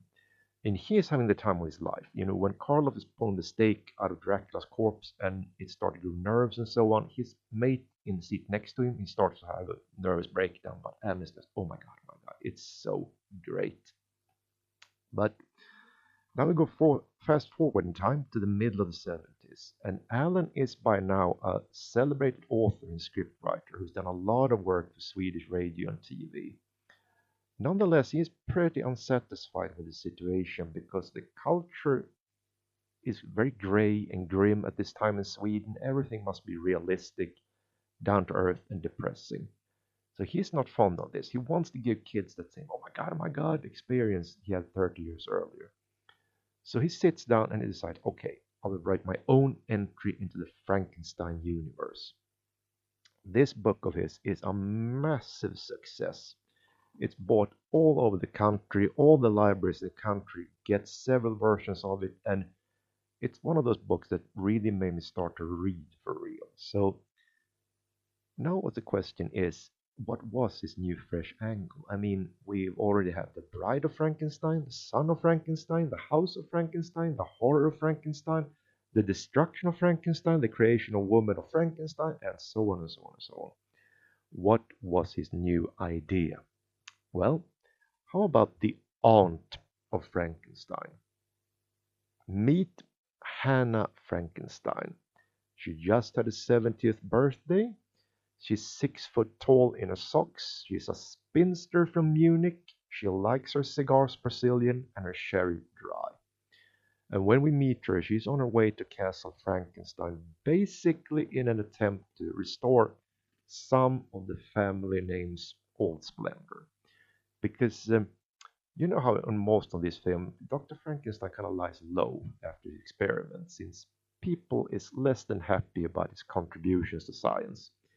In this story, it's pretty clear that one of those people he really don't want to meet, that's his family. Because that meeting will probably end with a short fall and a sudden stop. The Frankenstein family, they have been the pillar of society since the beginning of time. But now, because of the acts of a fantastically idiotic young man, their name has overnight become synonymous with ond bråd död. That is, evil early death.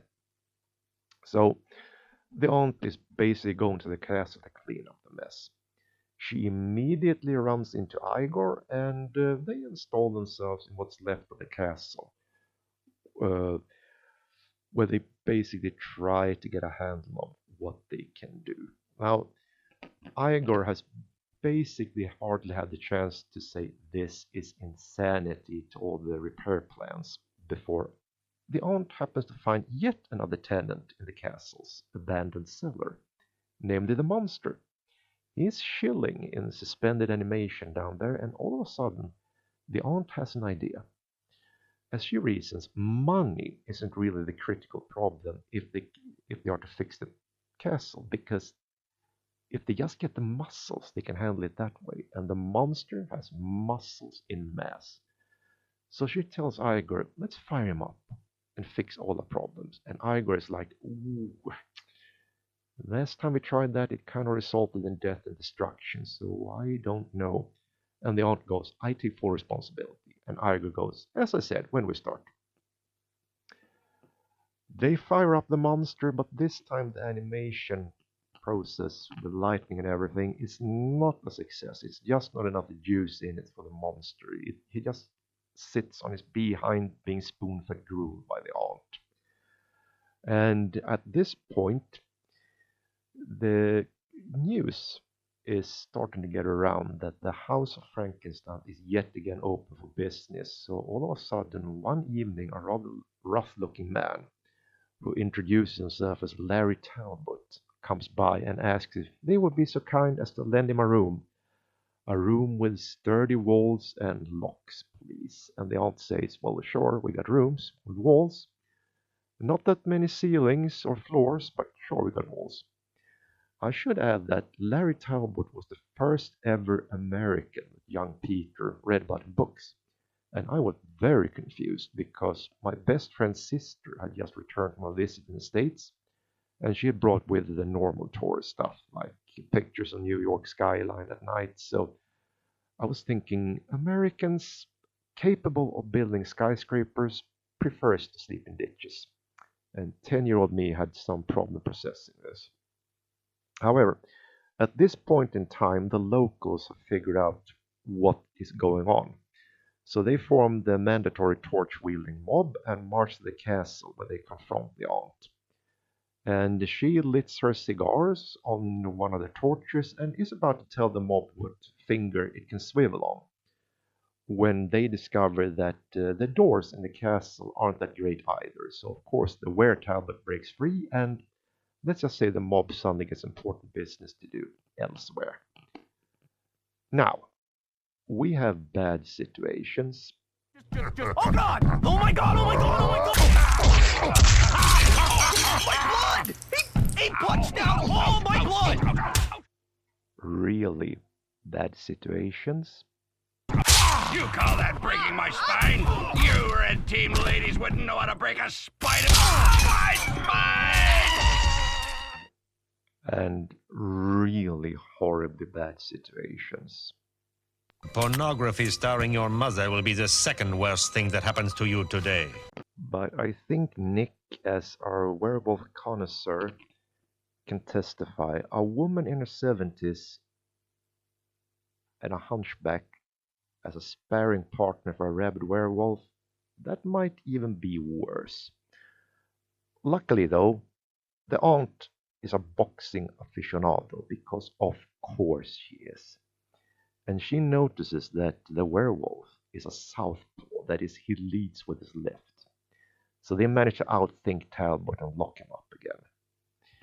And later they spend some time regrouping in the library after the sun has come up and Talbot is back in his own skin. And this is the moment when a bat flies in through a window, and what do you know, it's Count Dracula looking for a place to crash.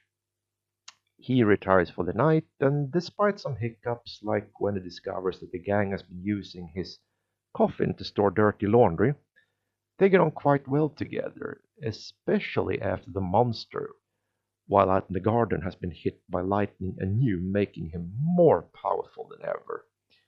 As a matter of fact, things are now going so good that the aunt now tells the locals that when she is done, she will bloody well invite them all to a repaired castle where they will get to hear the monster declare poetry by Shelley himself, and Larry Talbot will give them a lecture about the geography of the moon.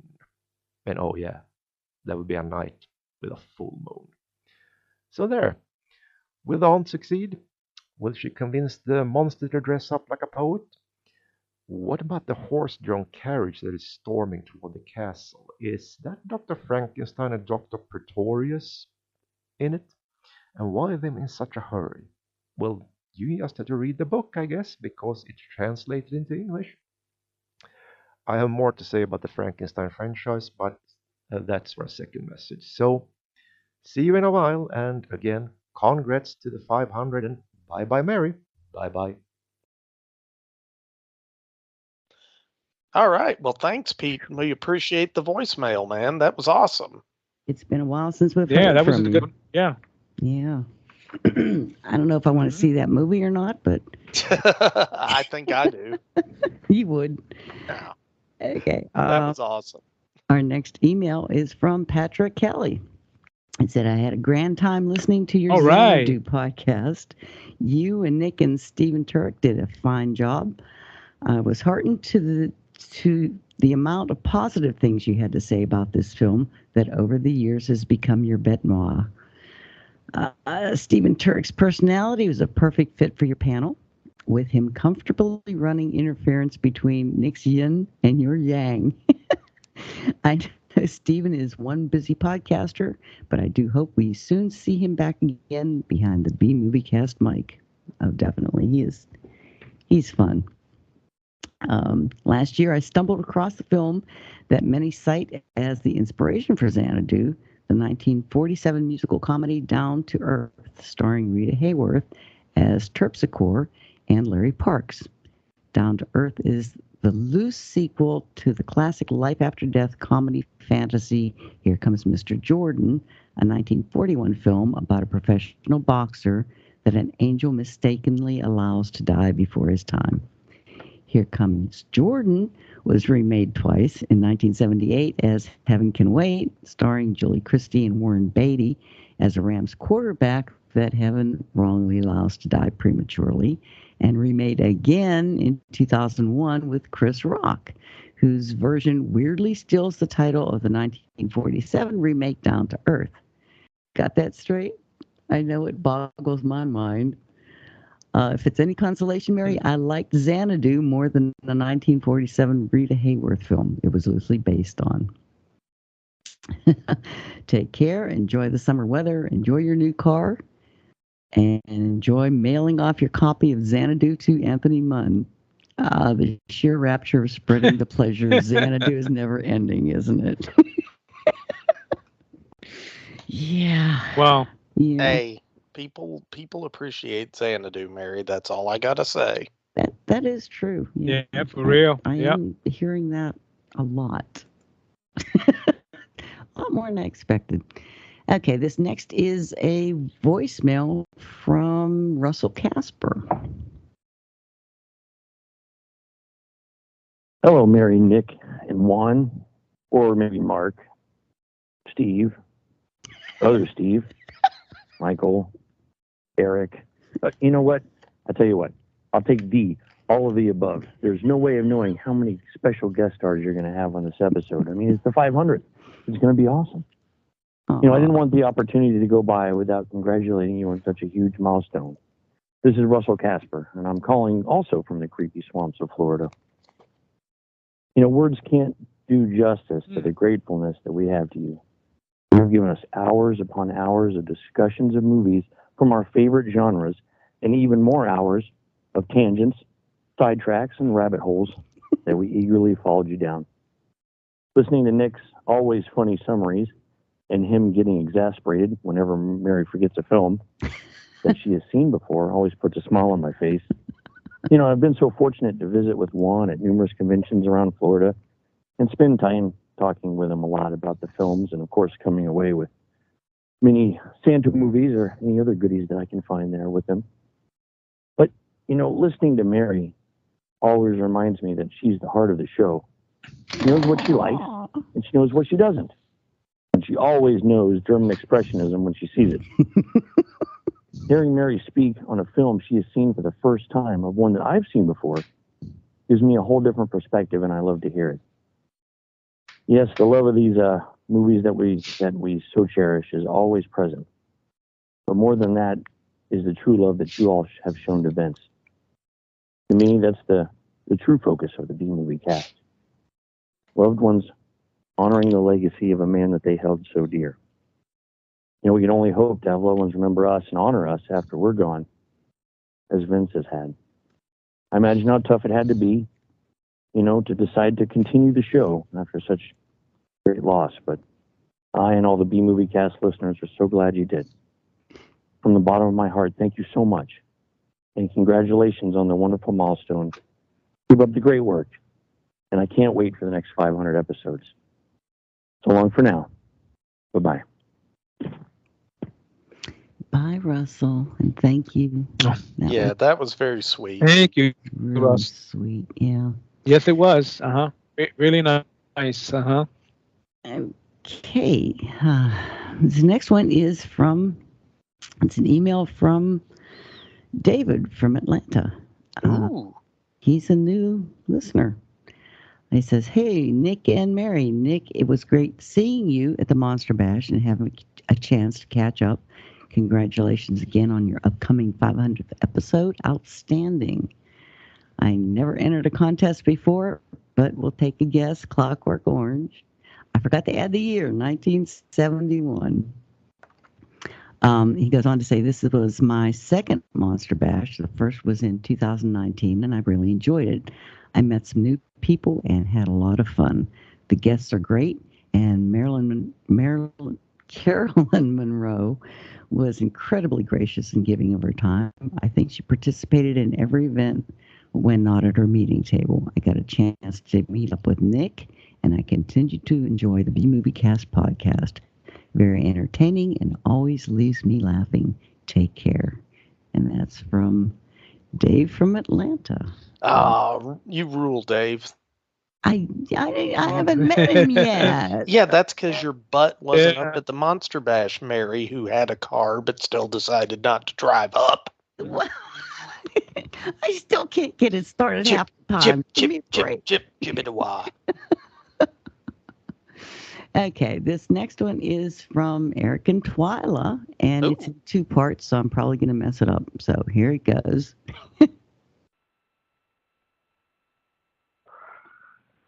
Hello, Mary. Hello, Nick. Hello, Juan, and all the rest out there in B-Movie Cast land. This is Eric Brooks. And Twyla. We're just calling in to say happy 500th episode. It is finally upon us, and we're just so pleased to be part of this great community. We enjoy immensely just listening to the cast. We listen to it all the time. Pretty much anytime we're working inside or outside the house, or just don't have anything else to listen to, we fire up an episode and listen to it. Some we've listened to a lot of times, and some just a few, but they're all great. And we always get stuff out of them. I still listen to it when I work at home. The Shih Tzus are still huge, big fans, as is LV, and we still even base the movies that we watch on some of your episodes. But the best thing about the B-Movie Cast, the thing that I don't know that either Twyla or I expected, is that it has presented us an opportunity to make so many friends and become such a part of a really great family. There are just some amazing people who are part of this and who contribute to this. And it's just so incredible to be part of that and to interact with them. Now, many we've gotten to know to a degree that we do consider them personal friends, even if we haven't yet met them in person. I mean, it's something we see happening in the near future. So we're working on that, but it's just an incredible group of people to be part of. And I have really been honored to have the opportunity to become a guest host and be part of several episodes and share some of my personal passions and interests and be able to talk about some of the great films that have been impactful to my life. So it's been great to be able to do that. So we're really happy that we've had that opportunity. It was so nice getting to meet you in person, Mary, and this is just a wonderful legacy to Vince. You've all done a wonderful job with this. You really have. I did a little research in preparing for this call, and statistically, most podcasts, at least 50%, only go 50 episodes. The mean is something like 30. You all are so far beyond that. We are so far beyond that. It's incredible. I mean, we're... Okay, that was part 1. Wow. I know. Now I got to try to find part 2. Here's part 2. Hello, everybody. This is Eric Brooks again, and Twyla Minear Brooks. And we kind of got cut off. The dreaded 10-minute limit became the dreaded 3-minute limit. So I don't know what was up with that, but oops, we can't do anything in 3 minutes. So whatever. Anyway, as I was saying, the fact that this podcast has gone for 500 episodes in 16 years is simply beyond belief. I mean, it's probably one of the earlier podcasts to make it onto streaming platforms, and certainly one of the longest lived with one of the longest catalogs of episodes. I mean, I think I looked at NPR, for example. Their main podcast only has 671. So we're in an elite category here. I don't know very many that have made it this far or done this much. And that's truly remarkable. I mean, it's an incredible catalog of information and thoughts and ideas. So that's just an incredible legacy that Vince leads. And it's so great that that's been able to continue and continues to grow and evolve, do more things, and cover more films. So with that, congratulations on the first 500, and we're looking forward to the next 500. So we'll see you in, well, maybe 16 more years. We'll see you next time we come to South Carolina. And we'll see you soon on the cast. Have a good one. Bye-bye. Bye. Oh, that was awesome. Bye. Thanks, guys. Oh, I know. Yes, it was. Yeah, thank you. Very good. Okay, that's that. And I do appreciate them calling in. That's what I love about this podcast. I've met so many wonderful people and have gotten to be friends, and we've visited, we've met in person, not just at conventions and stuff. And it really, to me, has formed a community now that Yeah. it just really amazes me. Yeah. It's amazing. It is. It is. Okay, this next one is from Marlo Brown. It's an email. It says, "Hi, Mary, Nick, and the B-movie crew. I believe the answer is Clockwork Orange from 1971. I watched it recently, and it's still a powerful film. I was delighted to hear your coverage of Gymkata. It was a really fun movie that I saw in the cinema when it came out. It may not be Enter the Dragon, but it's seriously underrated. I want to put up in a plug for Nick's YouTube channel where I listen to Gymkata. I hope posting episodes on YouTube brings you more listeners to the cast." I'm glad somebody told me that Nick did that. Well, it's just one of those things it automatically does after I put the information in. So it's not that portion isn't that big a deal, but I like having it on there, and it's funny because some episodes will only get a few listens, and then some, like the one we did with Casey Knoll, that one's been hit 31,000 times. Wow. Yeah, I know. So there you go. That's probably the most successful video I have on YouTube. But then again, I don't do a lot of videos on YouTube anymore. Yeah. So, well, that said, I'm doing a lot of them now because the episodes drop. But Yeah. Well, I think, too, that's Twilight Zone is something that people know. yeah. So they're more apt to punch the button just to hear. Yeah. Okay. Marla goes on to say, "Lately I've been enjoying Love, Death, and Robots on Netflix. Huh. It's the 15-minute episodes cover a wide variety of stories, and it features great animation. I definitely recommend it to anyone who hasn't already discovered it. A much darker animated series is Arcane, also on Netflix. That's Arcane. The animation is drop dead gorgeous, but it makes Dark Night look like Singing in the Rain." I'm singing. Man, we keep coming. Wow. We keep coming back to Singing in the Rain. Dun dun dun. Yeah. I'm hooked, but I can see it's not for everyone. I'm looking forward to the next episode. I can't believe the big 500 is almost here. Wish you all the best. Bye, Mary. It's Marlo from the haunted borderlands of South Texas, where it was a tropical 106 degrees today. Bye, Marlo. Wow. Okay. Thank you. This next one is a voicemail from Paul, the mailman. Hey there, it's Paul, the soon-to-be totally retired ex-mailman here. Yeah, it's been a while. I tried to call in a few times, but there were some problems with the voicemail answering thing. So I'm going to give it another try. Right now, it's early March, and I am down here in Arizona taking care of Mom. She just had a little bout of tummy trouble, was in the hospital for a little while in rehab. Now she's back home recovering, so I'm here cooking up for her and getting her healthy once again. Beautiful day out here, about 65 degrees. And been catching up on my B-movie cast. Some comments about some of the things that you've been talking about lately. Dolomite, I watched that a couple months ago. Really, really fun film, especially Dolomite's dirty poetry. So that would definitely be a great B-movie cast episode. I'd love to hear you talk about that. Exterminating Angel, Buñuel, one of my favorites. I love all of his films. And that one particular, I first saw it when I was in college in Athens, Ohio.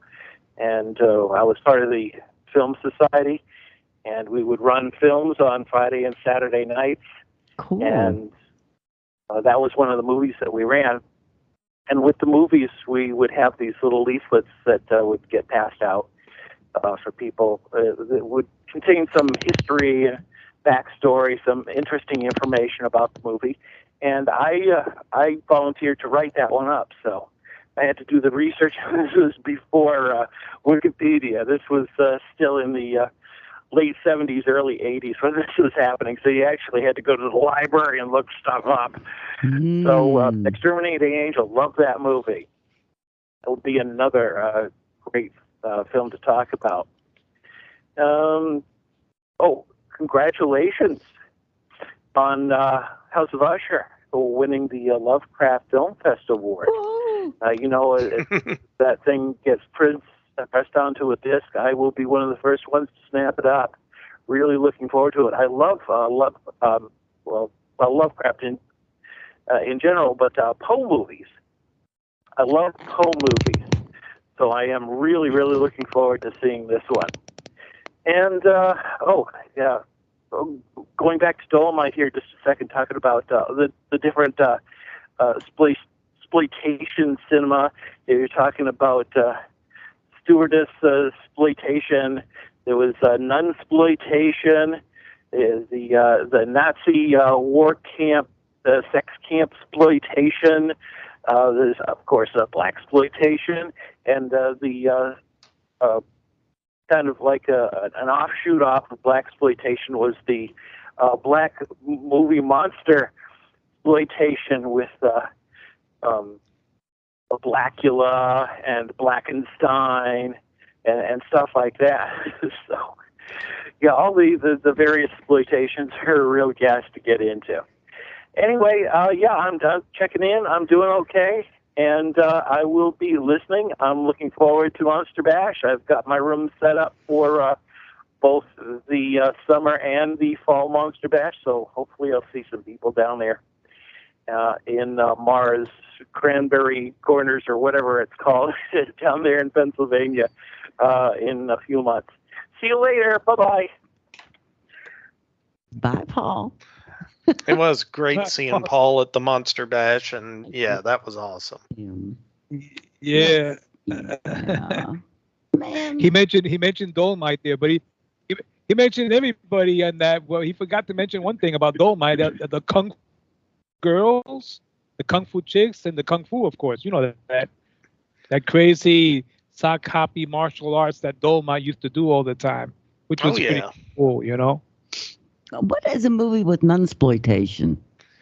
Mary, there's so many nunsploitation movies. I'm not even gonna try and list them all. Yeah, and too many. I mean, okay. God, trying to think. I mean, okay, there was Behind Convent Walls. There was The Devils. There was Love Letters of a Portuguese Nun. The Nun and the Devil. I mean, on and on and on. Trust me, nuns. The Sinful Nuns of Saint Valentine. Too many. Believe it or not, what? I was going to say, I'm not even scratching the surface. Oh, okay. Well, believe it or not, we are planning on doing Exterminating Angel with Juan coming up soon. So, Paul, you'll be able to hear our take on Exterminating Angel.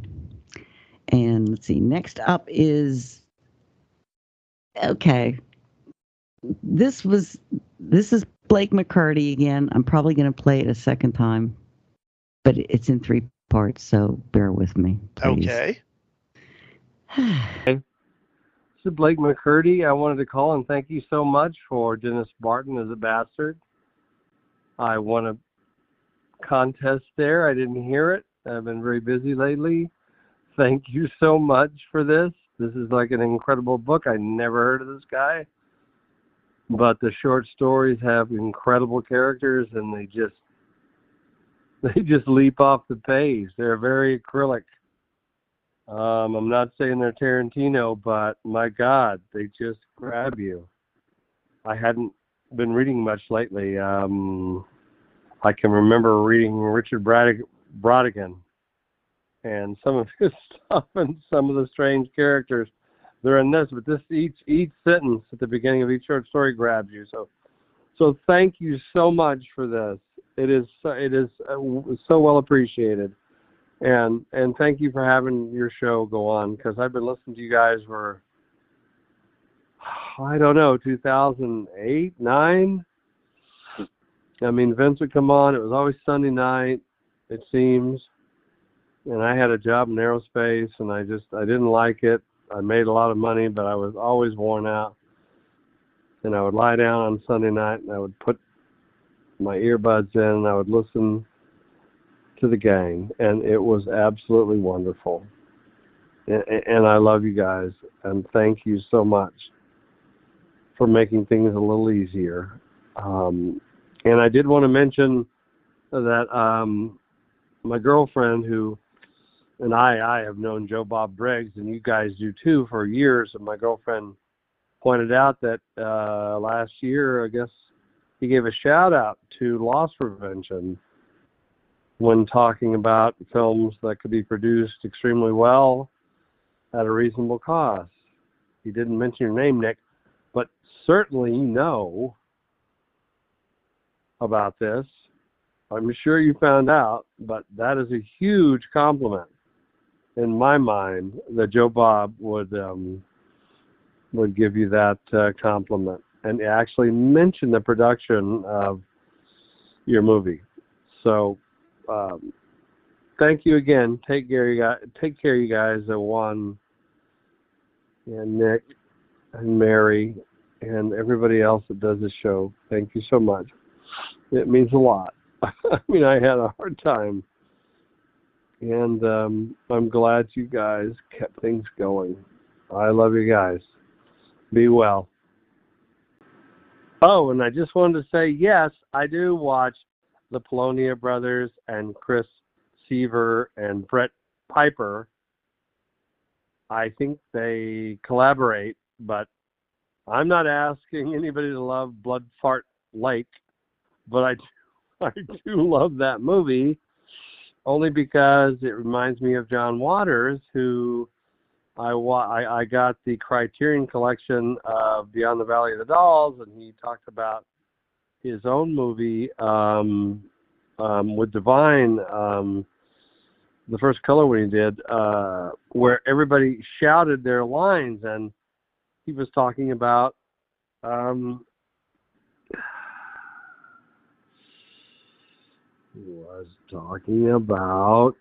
great man himself, Russ Meyer, who in Faster Pussycat Kill Kill shouted lines. Everybody was shouting their lines. In his movie, he put that when Divine was in high school, which was I'm having a brain fart, but I do love John Waters and Russ Meyer and Chris Seaver, because they yell their lines at each other too. And Blood Fart Lake is a perfect example of that, with a very, very low budget. Love you guys. Bye. Female Trouble. That's what it was. Female Trouble. They all shout their lines, as they did in Faster Pussycat Kill Kill, which is another great movie, which is Russ Meyer's best. And interesting, it has no nudity in it, but it has 3 very aggressive women who constantly fight and kill and die. And it has the great Tura Satana, which I wish she'd do more movies. But yeah, I'm not saying Chris Seaver is Russ Meyer, but if you look at some of his movies, they're yelling at each other constantly, and they're yelling odd things that make me laugh. So I think you should give them a chance. All right. Bye. So thank you, Blake. That was really good. Okay. Yes, it was. Thank you. Okay. This next email is from Cameron, who we haven't heard from before. It says, "Hello, Mary, Nick, and whoever may be joining you this episode. I've been listening to the B-Movie Cast since roughly 2015, where I started from episode 1. I've been listening off and on based on many things you aren't interested in, but I finally caught up just in time for episode 500. Seems like fate almost. I just want to thank you for the hours upon hours of entertainment you guys have provided. Also for introducing me to so many good movies over the years, like The Golden Bat, Gun Crazy, Cemetery Without Crosses, and Wishmaster. Thank you so much. And that's from Cameron. So thank you, Cameron. Yeah, for real. That. And yeah, that was good. This next one is from Matt St. Cyr. Hello, Mary. Hello, Nick. Well, it's been a while since I've reached out to you guys on the show. Though Mary and I do commiserate about Wordle together quite often on Facebook. True. Been a bit of a roller coaster for me the past few years. We lost Dad. Mom is now living with Holly and I. She's in poor and declining health. All in all, it hasn't been the best of times, but there's always bright spots in the darkness. And I've got to tell you, you guys are one of those bright spots for me. Oh. I wish I could properly put into words how much the show means to me, now more than ever. I listen to the shows on my commute to and from work, which is about an hour each way, and it's absolutely vital to my sanity. For about 2 hours, I get to hang out with my friends and listen to them talk about the kinds of movies that I gravitate towards. And I was actually listening to the Cabinet of Dr. Caligari episode last year, and it got me to decide that I wanted to get back into podcasting myself. And with the help of my good friend, Rick Zosman, we launched the Tachyon Signal podcast in August of 2021. Woohoo! And we've been having an absolute blast ever since. As you know, podcasting does have its challenges with getting everything to jive and getting schedules together. And it's a lot of work, but it's a lot of fun, too. And obviously, that's why you guys have been doing it for almost 500 episodes, right? Since the last time I've sent feedback in, I've also made a lot of strides in my writing. I've had several stories published in various anthologies. Great. And I wrote a book of Halloween poetry, with the second one possibly on the way this October. I'm currently working on a story right now that involves voodoo tribes, killer apes, mad scientists, werewolves, and a pair of killer androids that are hunting our hero through the jungle. It's called Voodoo Rites of the Werewolf, and it's obviously an homage to the 1940s killer ape jungle adventure films with, werewolves and androids. So it should be pretty cool. That should be interesting. Super time hog here.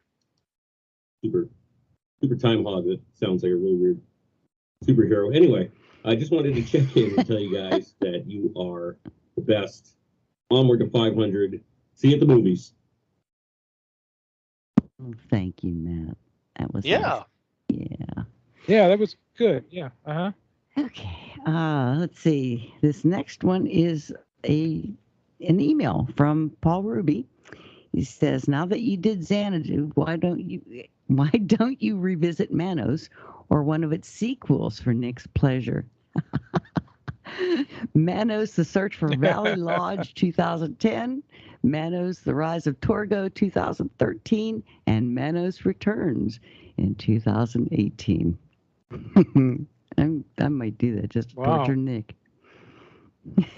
Thanks, Mary. Triple feature. Paul Ruby. Yeah. So thank you. Awesome. And this next bit is okay. I love this. We haven't heard these in years, and I'm glad that who is it sent these in? Stormy. Thank you. Stormy got back in touch with Zontar for our 500th. We'll have to check that movie out. All right, I got another call here from Zontar here. Oh, no. Yeah. Oh, man. The battle continues. B-Movie Cast. This is Supreme Leader of Venus.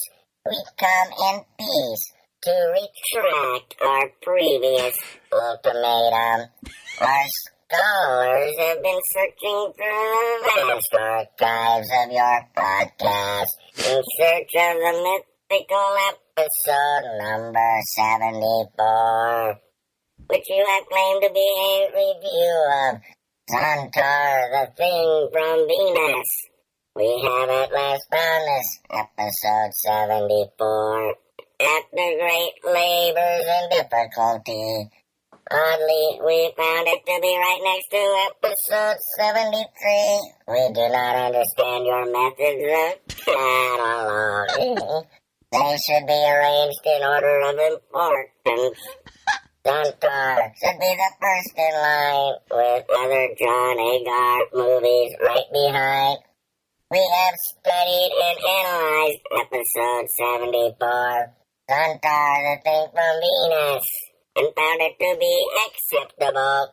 It does not, however, confess Xantar to be the greatest monster in all the universe. But it does show him great respect, and we are quite happy with that. In fact, we are now playing the great and mythical episode 74, Xantar, in every classroom around our globe. Yay. And we are broadcasting the B-Movie Cast daily on our public radio stations. Woo! Mary has become a cult hero on our planet.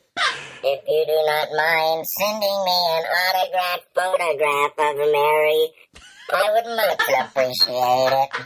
Just make it out to Supreme Leader. It is spelled like it sounds. Our worlds can now become allies against the menace from Mars. We will protect you from the great Martian threat. Vince, you have saved your planet from destruction. There should be a statue of you raised at your world capital. Together, we will defeat the Martians. Earthlings, this is Mars. How dare you align yourselves with the vermin of Venus? This is an act of war. So, Brad, we meet again. How is the family?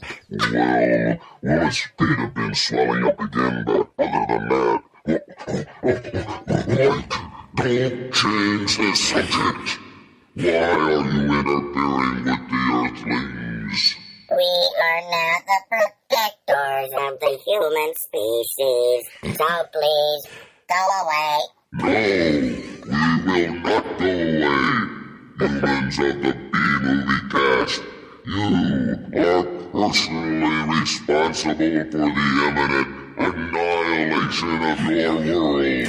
We declare this to be the War of the Worlds. Will the Martians really attack Earth? Will Venus be able to protect them? Will Mary be able to spell droogs? In a world where B-movies become real life, no one can be safe. See the great battle between the planets.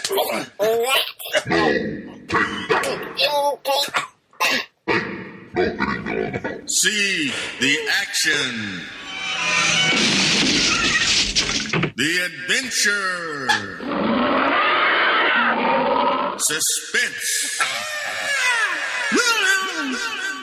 Bikinis. Intrigue. My name is James. I'll take that carbonated, not stirred. Forbidden love. Oh, my Martian hook. My sweet Venus. Kiss me, you fool. I can't find her lips. Flying saucers. In the Battle of the B-Movie Cast. Coming to a galaxy near you in 3D. And 4D on Venus. This film has been banned on Mars. Wow. I don't know what to say about that. I'm in I don't awe. know either. I'm in total awe. Good luck with the postage sending that photo off. Yeah, for real. It's really Oh, I've sent things to Mars before. Yeah, we have. We've been there. We have friends that live in Mars. Okay, what are you doing here? The Venus guys are on our side. Oh, that's right. That's Remember? right. Better shut up before we get in trouble. I'm sorry, Zontar. Go ahead, Mary. I'm going to have to shoot off in a minute, All right. I'm afraid. Okay. Okay, Paul. I got a voicemail from an alien, believe it or not. So I think I might. Oh, wow. Yeah. Hold on. Humans of planet Earth, I am Rotolo, supreme leader of the planet you call Venus. For the past many solar orbits now, we have been monitoring your earthly transmissions.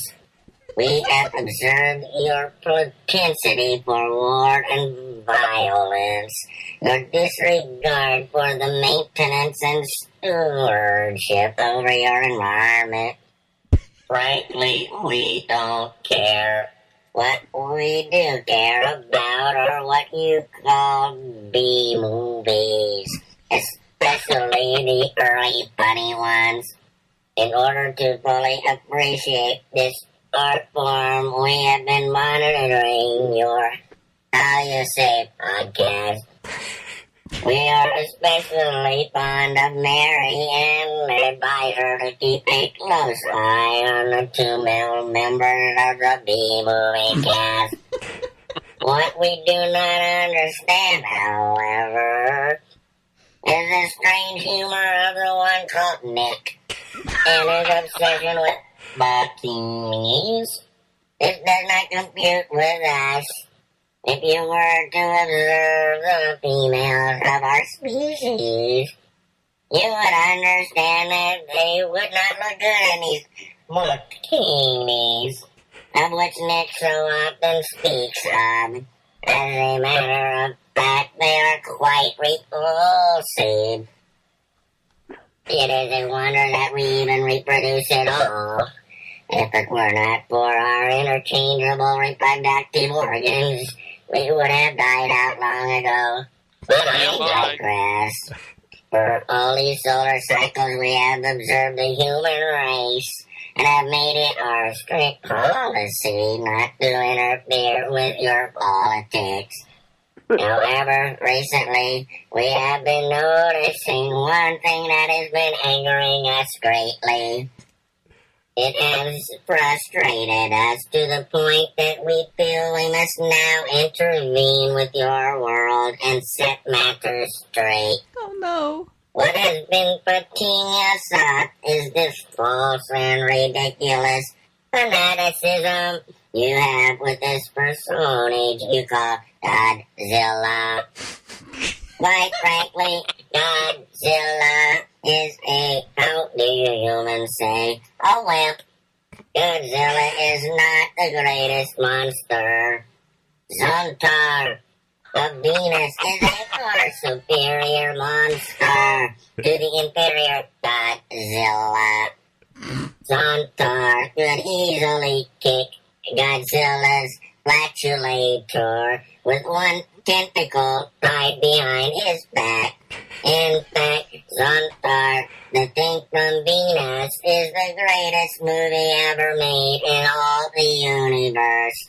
The human John Edgar is the greatest acting performer known to your mankind. The subtlety of his performance always brings an acid tear to my 3 eyes.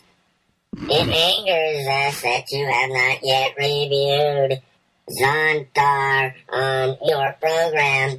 As the supreme leader of Venus, I am warning the people of Earth that if the B-movie cast does not review Zontar, The Thing from Venus, on your program by the end of this year, and submit to all the universe that Zontar is the greatest monster of all time, we will be forced to destroy your planet and seize control of all your intellectual property.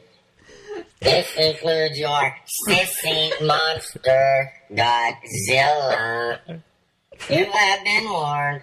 This is Mark the Venus signing off. Wow. Rave Okay, on, I guess- alien boy. Yeah. I was going to say, I guess we better review that movie. Man. We reviewed that like back in episode 74, I think. So I think we're Oh, safe. thank God. You saved the universe, Vince. Yep. Now you have to do It Conquered the planet. World. Or did you do that already, too? Oh, I can't remember, honestly. I have to go back. I like the ice cream cone, upside down ice cream cone monster from It Conquered the World better than Zontar. You may have done that. Oh, hey, you're tempting fate here. Yeah, you better watch it. Hey, Paul Blaisdell versus who knows? And the other one. I mean, John Agar notwithstanding. But the Venetians might come down and really Yeah. kick your Kind of butt. scared now. Really? Bring it on. I'm ready. I got my flamethrower here. There you go. All Had set. plenty of hand grenades. All right, Barry. Get to the Wow. I don't know if I want to follow that one. Wow. Wow. And he has sent one more. All right, let's. We got another call from an alien, so I might as well play this one. Uh-oh. Earthlings, Earthlings, we are the rulers of Arsum, the fourth planet which you know to be Mars. How dare you, Earthlings, enter into negotiations with our sworn enemies from the second planet you call Venus. And over the has-been washed-up monster, Zontar? Really? This will not do. Zontar is a phony with absolutely no monster skills. He does not even do anything. Look closely. Those are just stuffed pigeons he sent out to do his dirty work. Even Godzilla can do better than that. The hit monster from Forbidden Planet. Now there's a monster for you. Out of sight, out of mind. On Mars, we don't need any monsters. We do all our own fighting. And fight we shall if you continue communications with those scoundrels from Venus. They are only 3 feet tall, you know, and slower than slugs. They are no threat to anybody, but we are the real threat. We'll go back down there to... Excuse me, I just get so choked up. We'll go back down there, and we'll fight. We'll fight. We'll go back down there to Earth for another war if we must. We would have wiped you out the first time if you silly people would just learn to cover your mouths when you cough. But be warned, we have been stocking up on antibiotics, and we will not be defeated a second time. Even John Carter cannot help you. John Carter. Sorry, that is an in-joke up here. You, the Earthlings of B-Movie Cast, you have been chosen as our liaisons with your planet. Do not cave in and review that horrid film Zontar, the thing from Venus. John Agar was just phoning it in.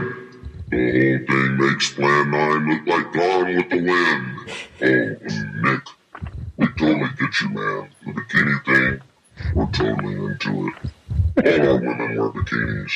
And we keep them all locked up in prisons, too. You'd really like it here. You should vacation up here sometime. If you do, bring some women with you. Mars could always use more women. But be warned, do not review that bucket film Zontar, or we will be forced to retaliate. Review Red Planet Mars again if you must. Now there's a film for you. The number B movie cast. Galactic peace is in your hands. Mars out. John Carter. Peace out. Wow. I think we're going to start a galactic war or something. Okay, well. Oh man. Well, I got to say this. We need to capture him and take him back to Area 51 where he escaped from. Yeah. I don't know if I want to capture him or run or hide. That's pretty... I'm telling you. Oh. Hello, B-Movie-Cast. It's Marlo calling from beautiful South Texas, where it has been hot as a pistol lately. Anyway, just to let you know, I really enjoyed the Xanadu episode. Thank you for that. Not my kind of movie, really, but what do I know? One of my favorite zombie movies is Dead Heat, so... Anyway, looking forward to episode 500. Mary, you have my deepest sympathies for going through that whole Xanadu experience. Perhaps you should watch LA Confidential or, I don't know, some other movie, Streets of Fire or something to cleanse your palate. And we'll all look forward to episode 500 together. And until then, bye, Mary. Okay, our next email is from Scott Wirtz. Says the contest was much too easy. It's Clockwork Orange from 1971. It's an awesome film, but hardly a B movie. Scott Wirtz, who just saw Gary Cole Office Space at the supermarket. Not as exciting as seeing Kevin McCarthy, the body snatcher, not the congressman, at Costco many years ago. He's always running into people. That would be weird. I probably wouldn't recognize him, and I'd insult them or something. But okay, our next voicemail is from Bill Mize. Hello, my Mary, and hello, my new neighbor Nick, who never writes and never calls. It's Bill Mize over at the Bill Watches Movies podcast, and I wanted to call in and give y'all some lovin' and join the many others who are congratulating you on your 500th episode. 500. I can't even imagine that. 500 episodes is a landmark for any podcast, and even more so for y'all, considering that you've kept the quality of the movies and the discussions high for so long. I know that there are challenges in y'all's life, and I know that keeping the show going on a regular basis can be difficult, but you've kept it going, and for that, we out here are all grateful. Every show, you seem to have a special little movie and a great guest to discuss it with, and you bring a little light and humor into our lives when it is needed most. You are beloved in the Monster Kid community for good reason, and I want to thank you for your kindness and generosity toward myself and my own little show.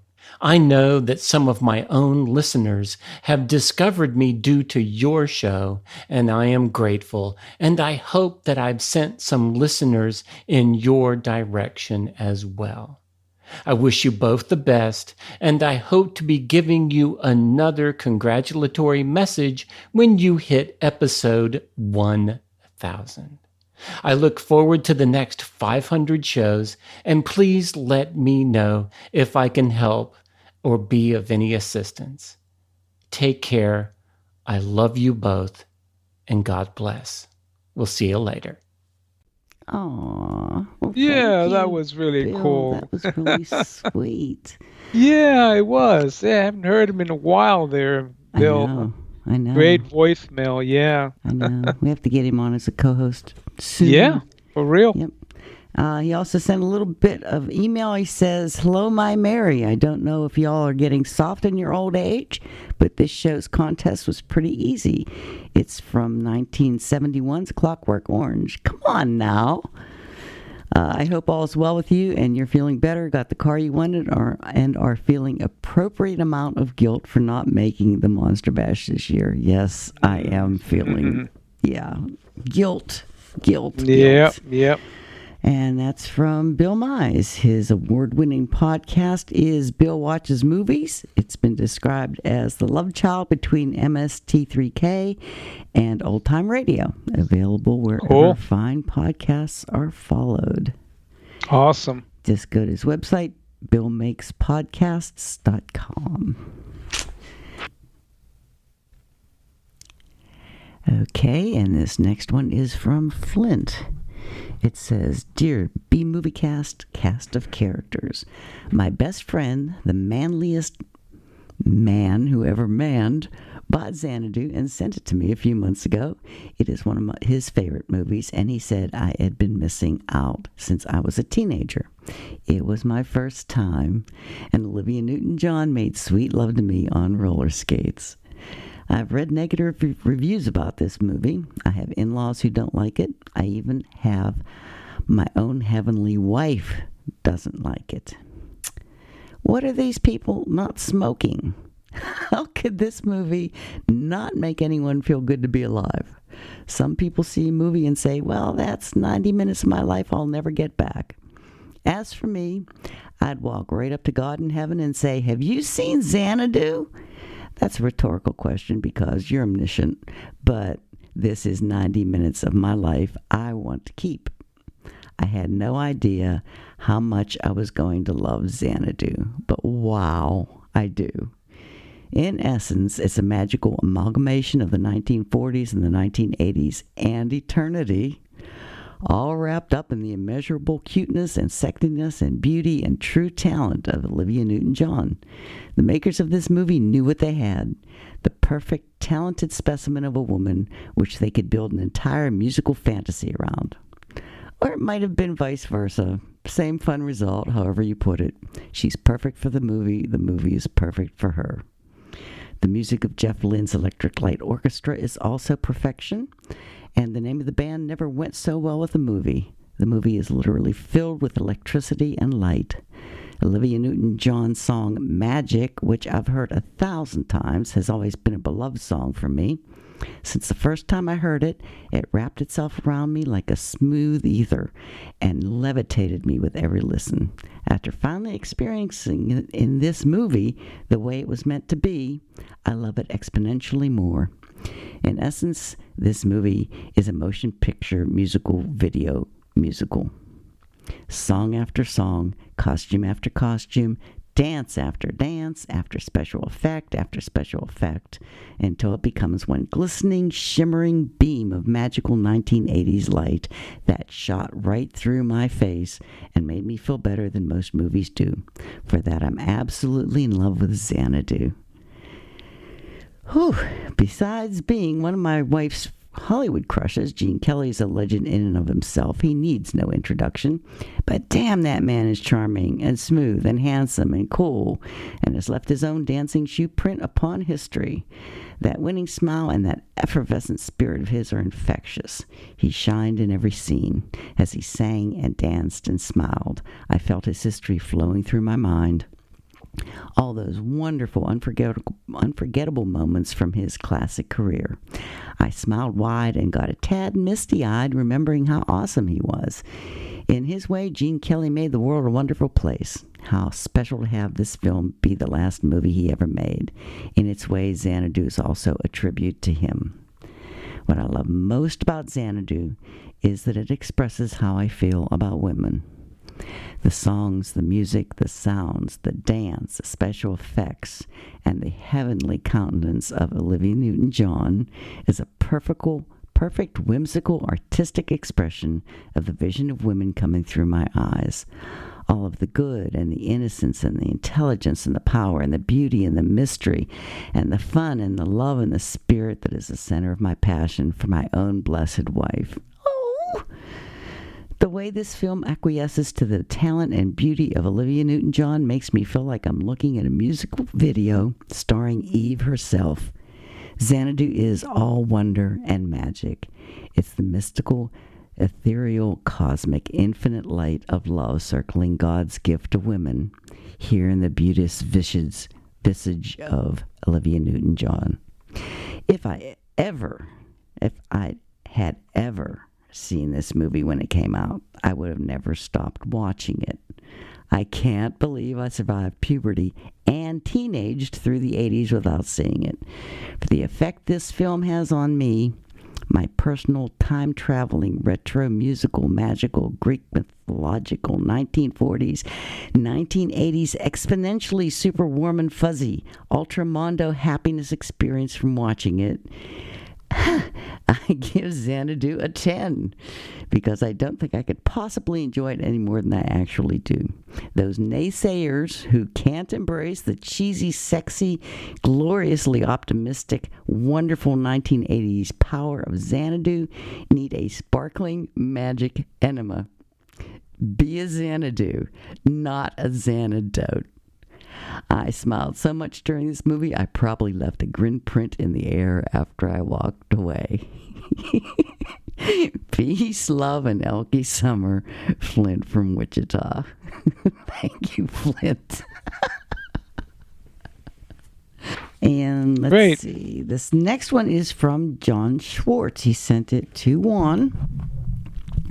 He says, "Hello, Mary. I thought I'd share this." Oh, this is Juan saying he thought I'd share this email with me from a listener from the West Coast. His name is John Schwartz. He came all the way from California to the Chiller Theater Convention in New Jersey just to see me and purchased a huge collection of my Santo films and let me know how much he loves the podcast and is a faithful listener. Here's his email response after chatting with him for over an hour at the convention. I was very honored to meet this listener as he was a former movie producer and formed the Relativity Media Corporation. He is very much interested in wanting to start a Mexican horror project to include Santo filmography and wants to include the B-Movie cast. I'm having a great time at Chiller Theater and will fill you in on the next podcast. And this is the email from John Schwartz. He said, "Juan, what an absolute pleasure meeting you today. I wish I had more time to pick your brain, but I didn't want to hijack you and your time at the convention. We can always meet at another time outside of those events. So, a couple things you should know. I used to run Madonna's company, Maverick Films, from 2000 to 2004, and then I was president of Relativity Media from 2004 to 2009, and then I consulted for studios and independent production companies that were either looking to sell their libraries or clean up the chain of title on their libraries or acquire libraries, etc. Anyways, the reason I was so excited to show up today and meet you is because after listening to your podcast for a few years, you've really been the only person I could call a true historian of Mexican horror films, and outside of a few books, the information is relatively scarce. I would literally take notes when you speak, no joke. I was asked to work on a proposal that HBO Max was doing by having a low-budget horror division specifically for the South American market, but they changed course on that after the Warner acquisition by Discovery. So I took the information I was gathering and handed it over to a group of investors in Utah. The company's called the Salt Refinery, who wants to get into the Hispanic genre space in a big way. People keep saying they're going to do it, but nobody really does. I think we should chat, Zoom, meet up every now and then, and if I can, I would love to discuss bringing you in as paid consultant for your services. You really know your shit. Honestly, I thought I knew everything about film, but you're truly an expert in a specific field I know nothing about, and I'm learning so much from you.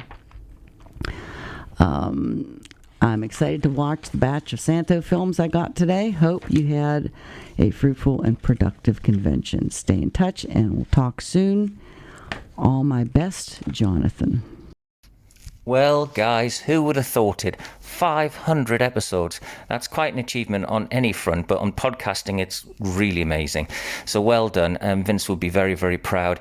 I was trying to think of a movie with 500 in it, and I came up, first one I thought of was 500 Days of Summer, and the opening narration is pretty true of the podcast because it does bring so much sunshine to so many people's lives. Have a listen. This is not a love story. It's a story about love.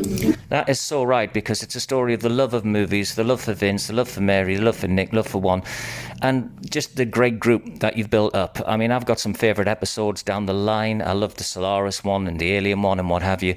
And I've loved being part, a small cog in the wheel of the B-Movie cast, you know, with favourite cast being sort of probably The Wicker Man, The Fog, you know, Salem's Lot. They're the ones that spring to mind, and obviously the Bun ones. But just to be part of this has been an absolute thrill, and I just want to congratulate you all on a fine and sterling job.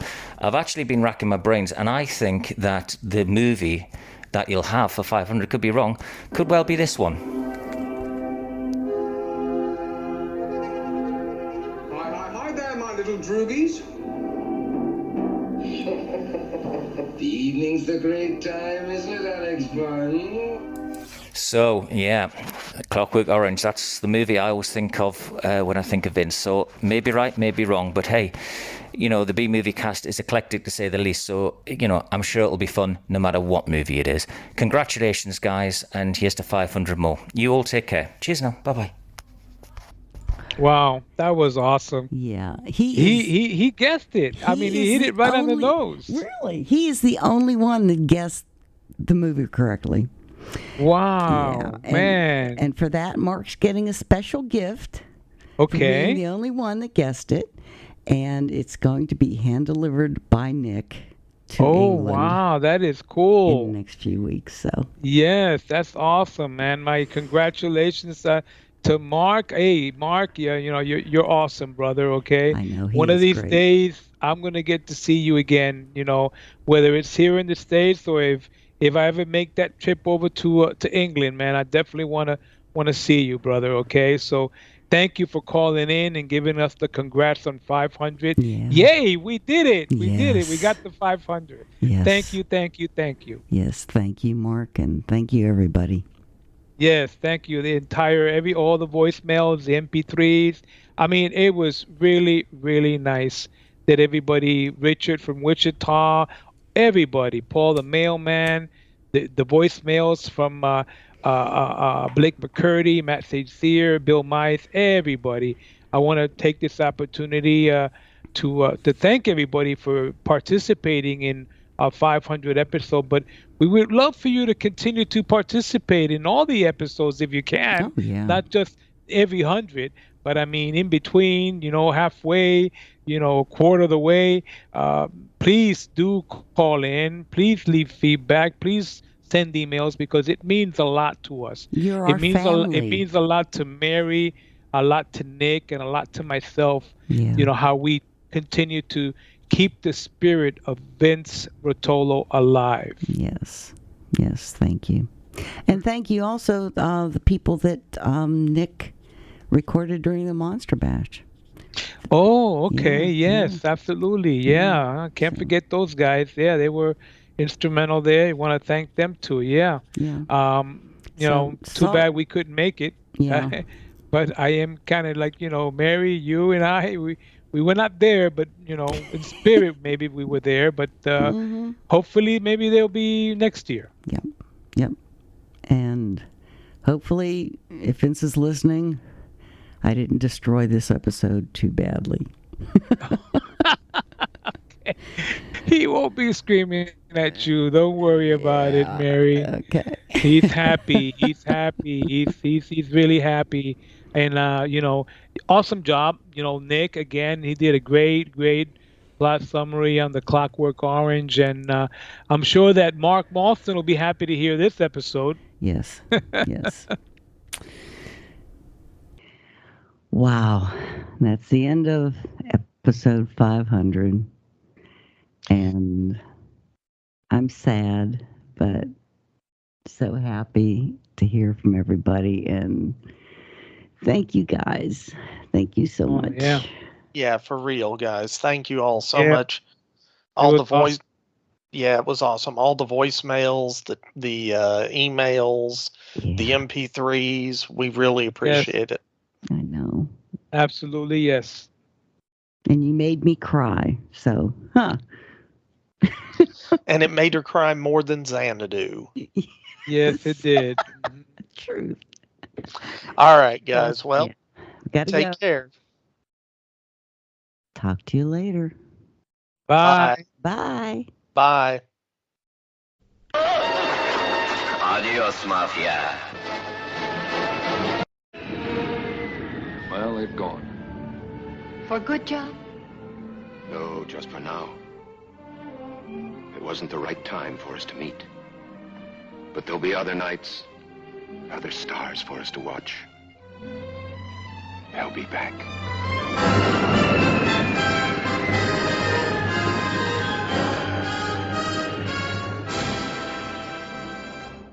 The ghosts are moving tonight, restless, hungry. All right, fellas, here's your story. Greetings, my friend.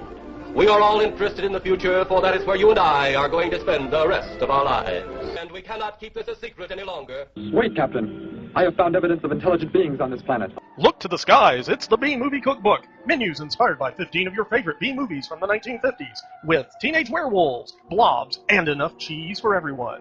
When we return to our planet, the High Court may well sentence you to torture. But until then, we've got Ed Wood and Vincent Price.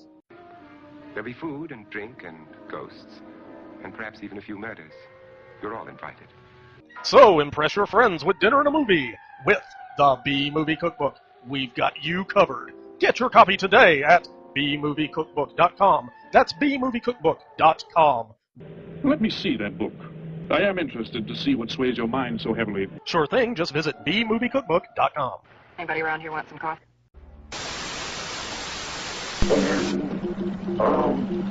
Transmission.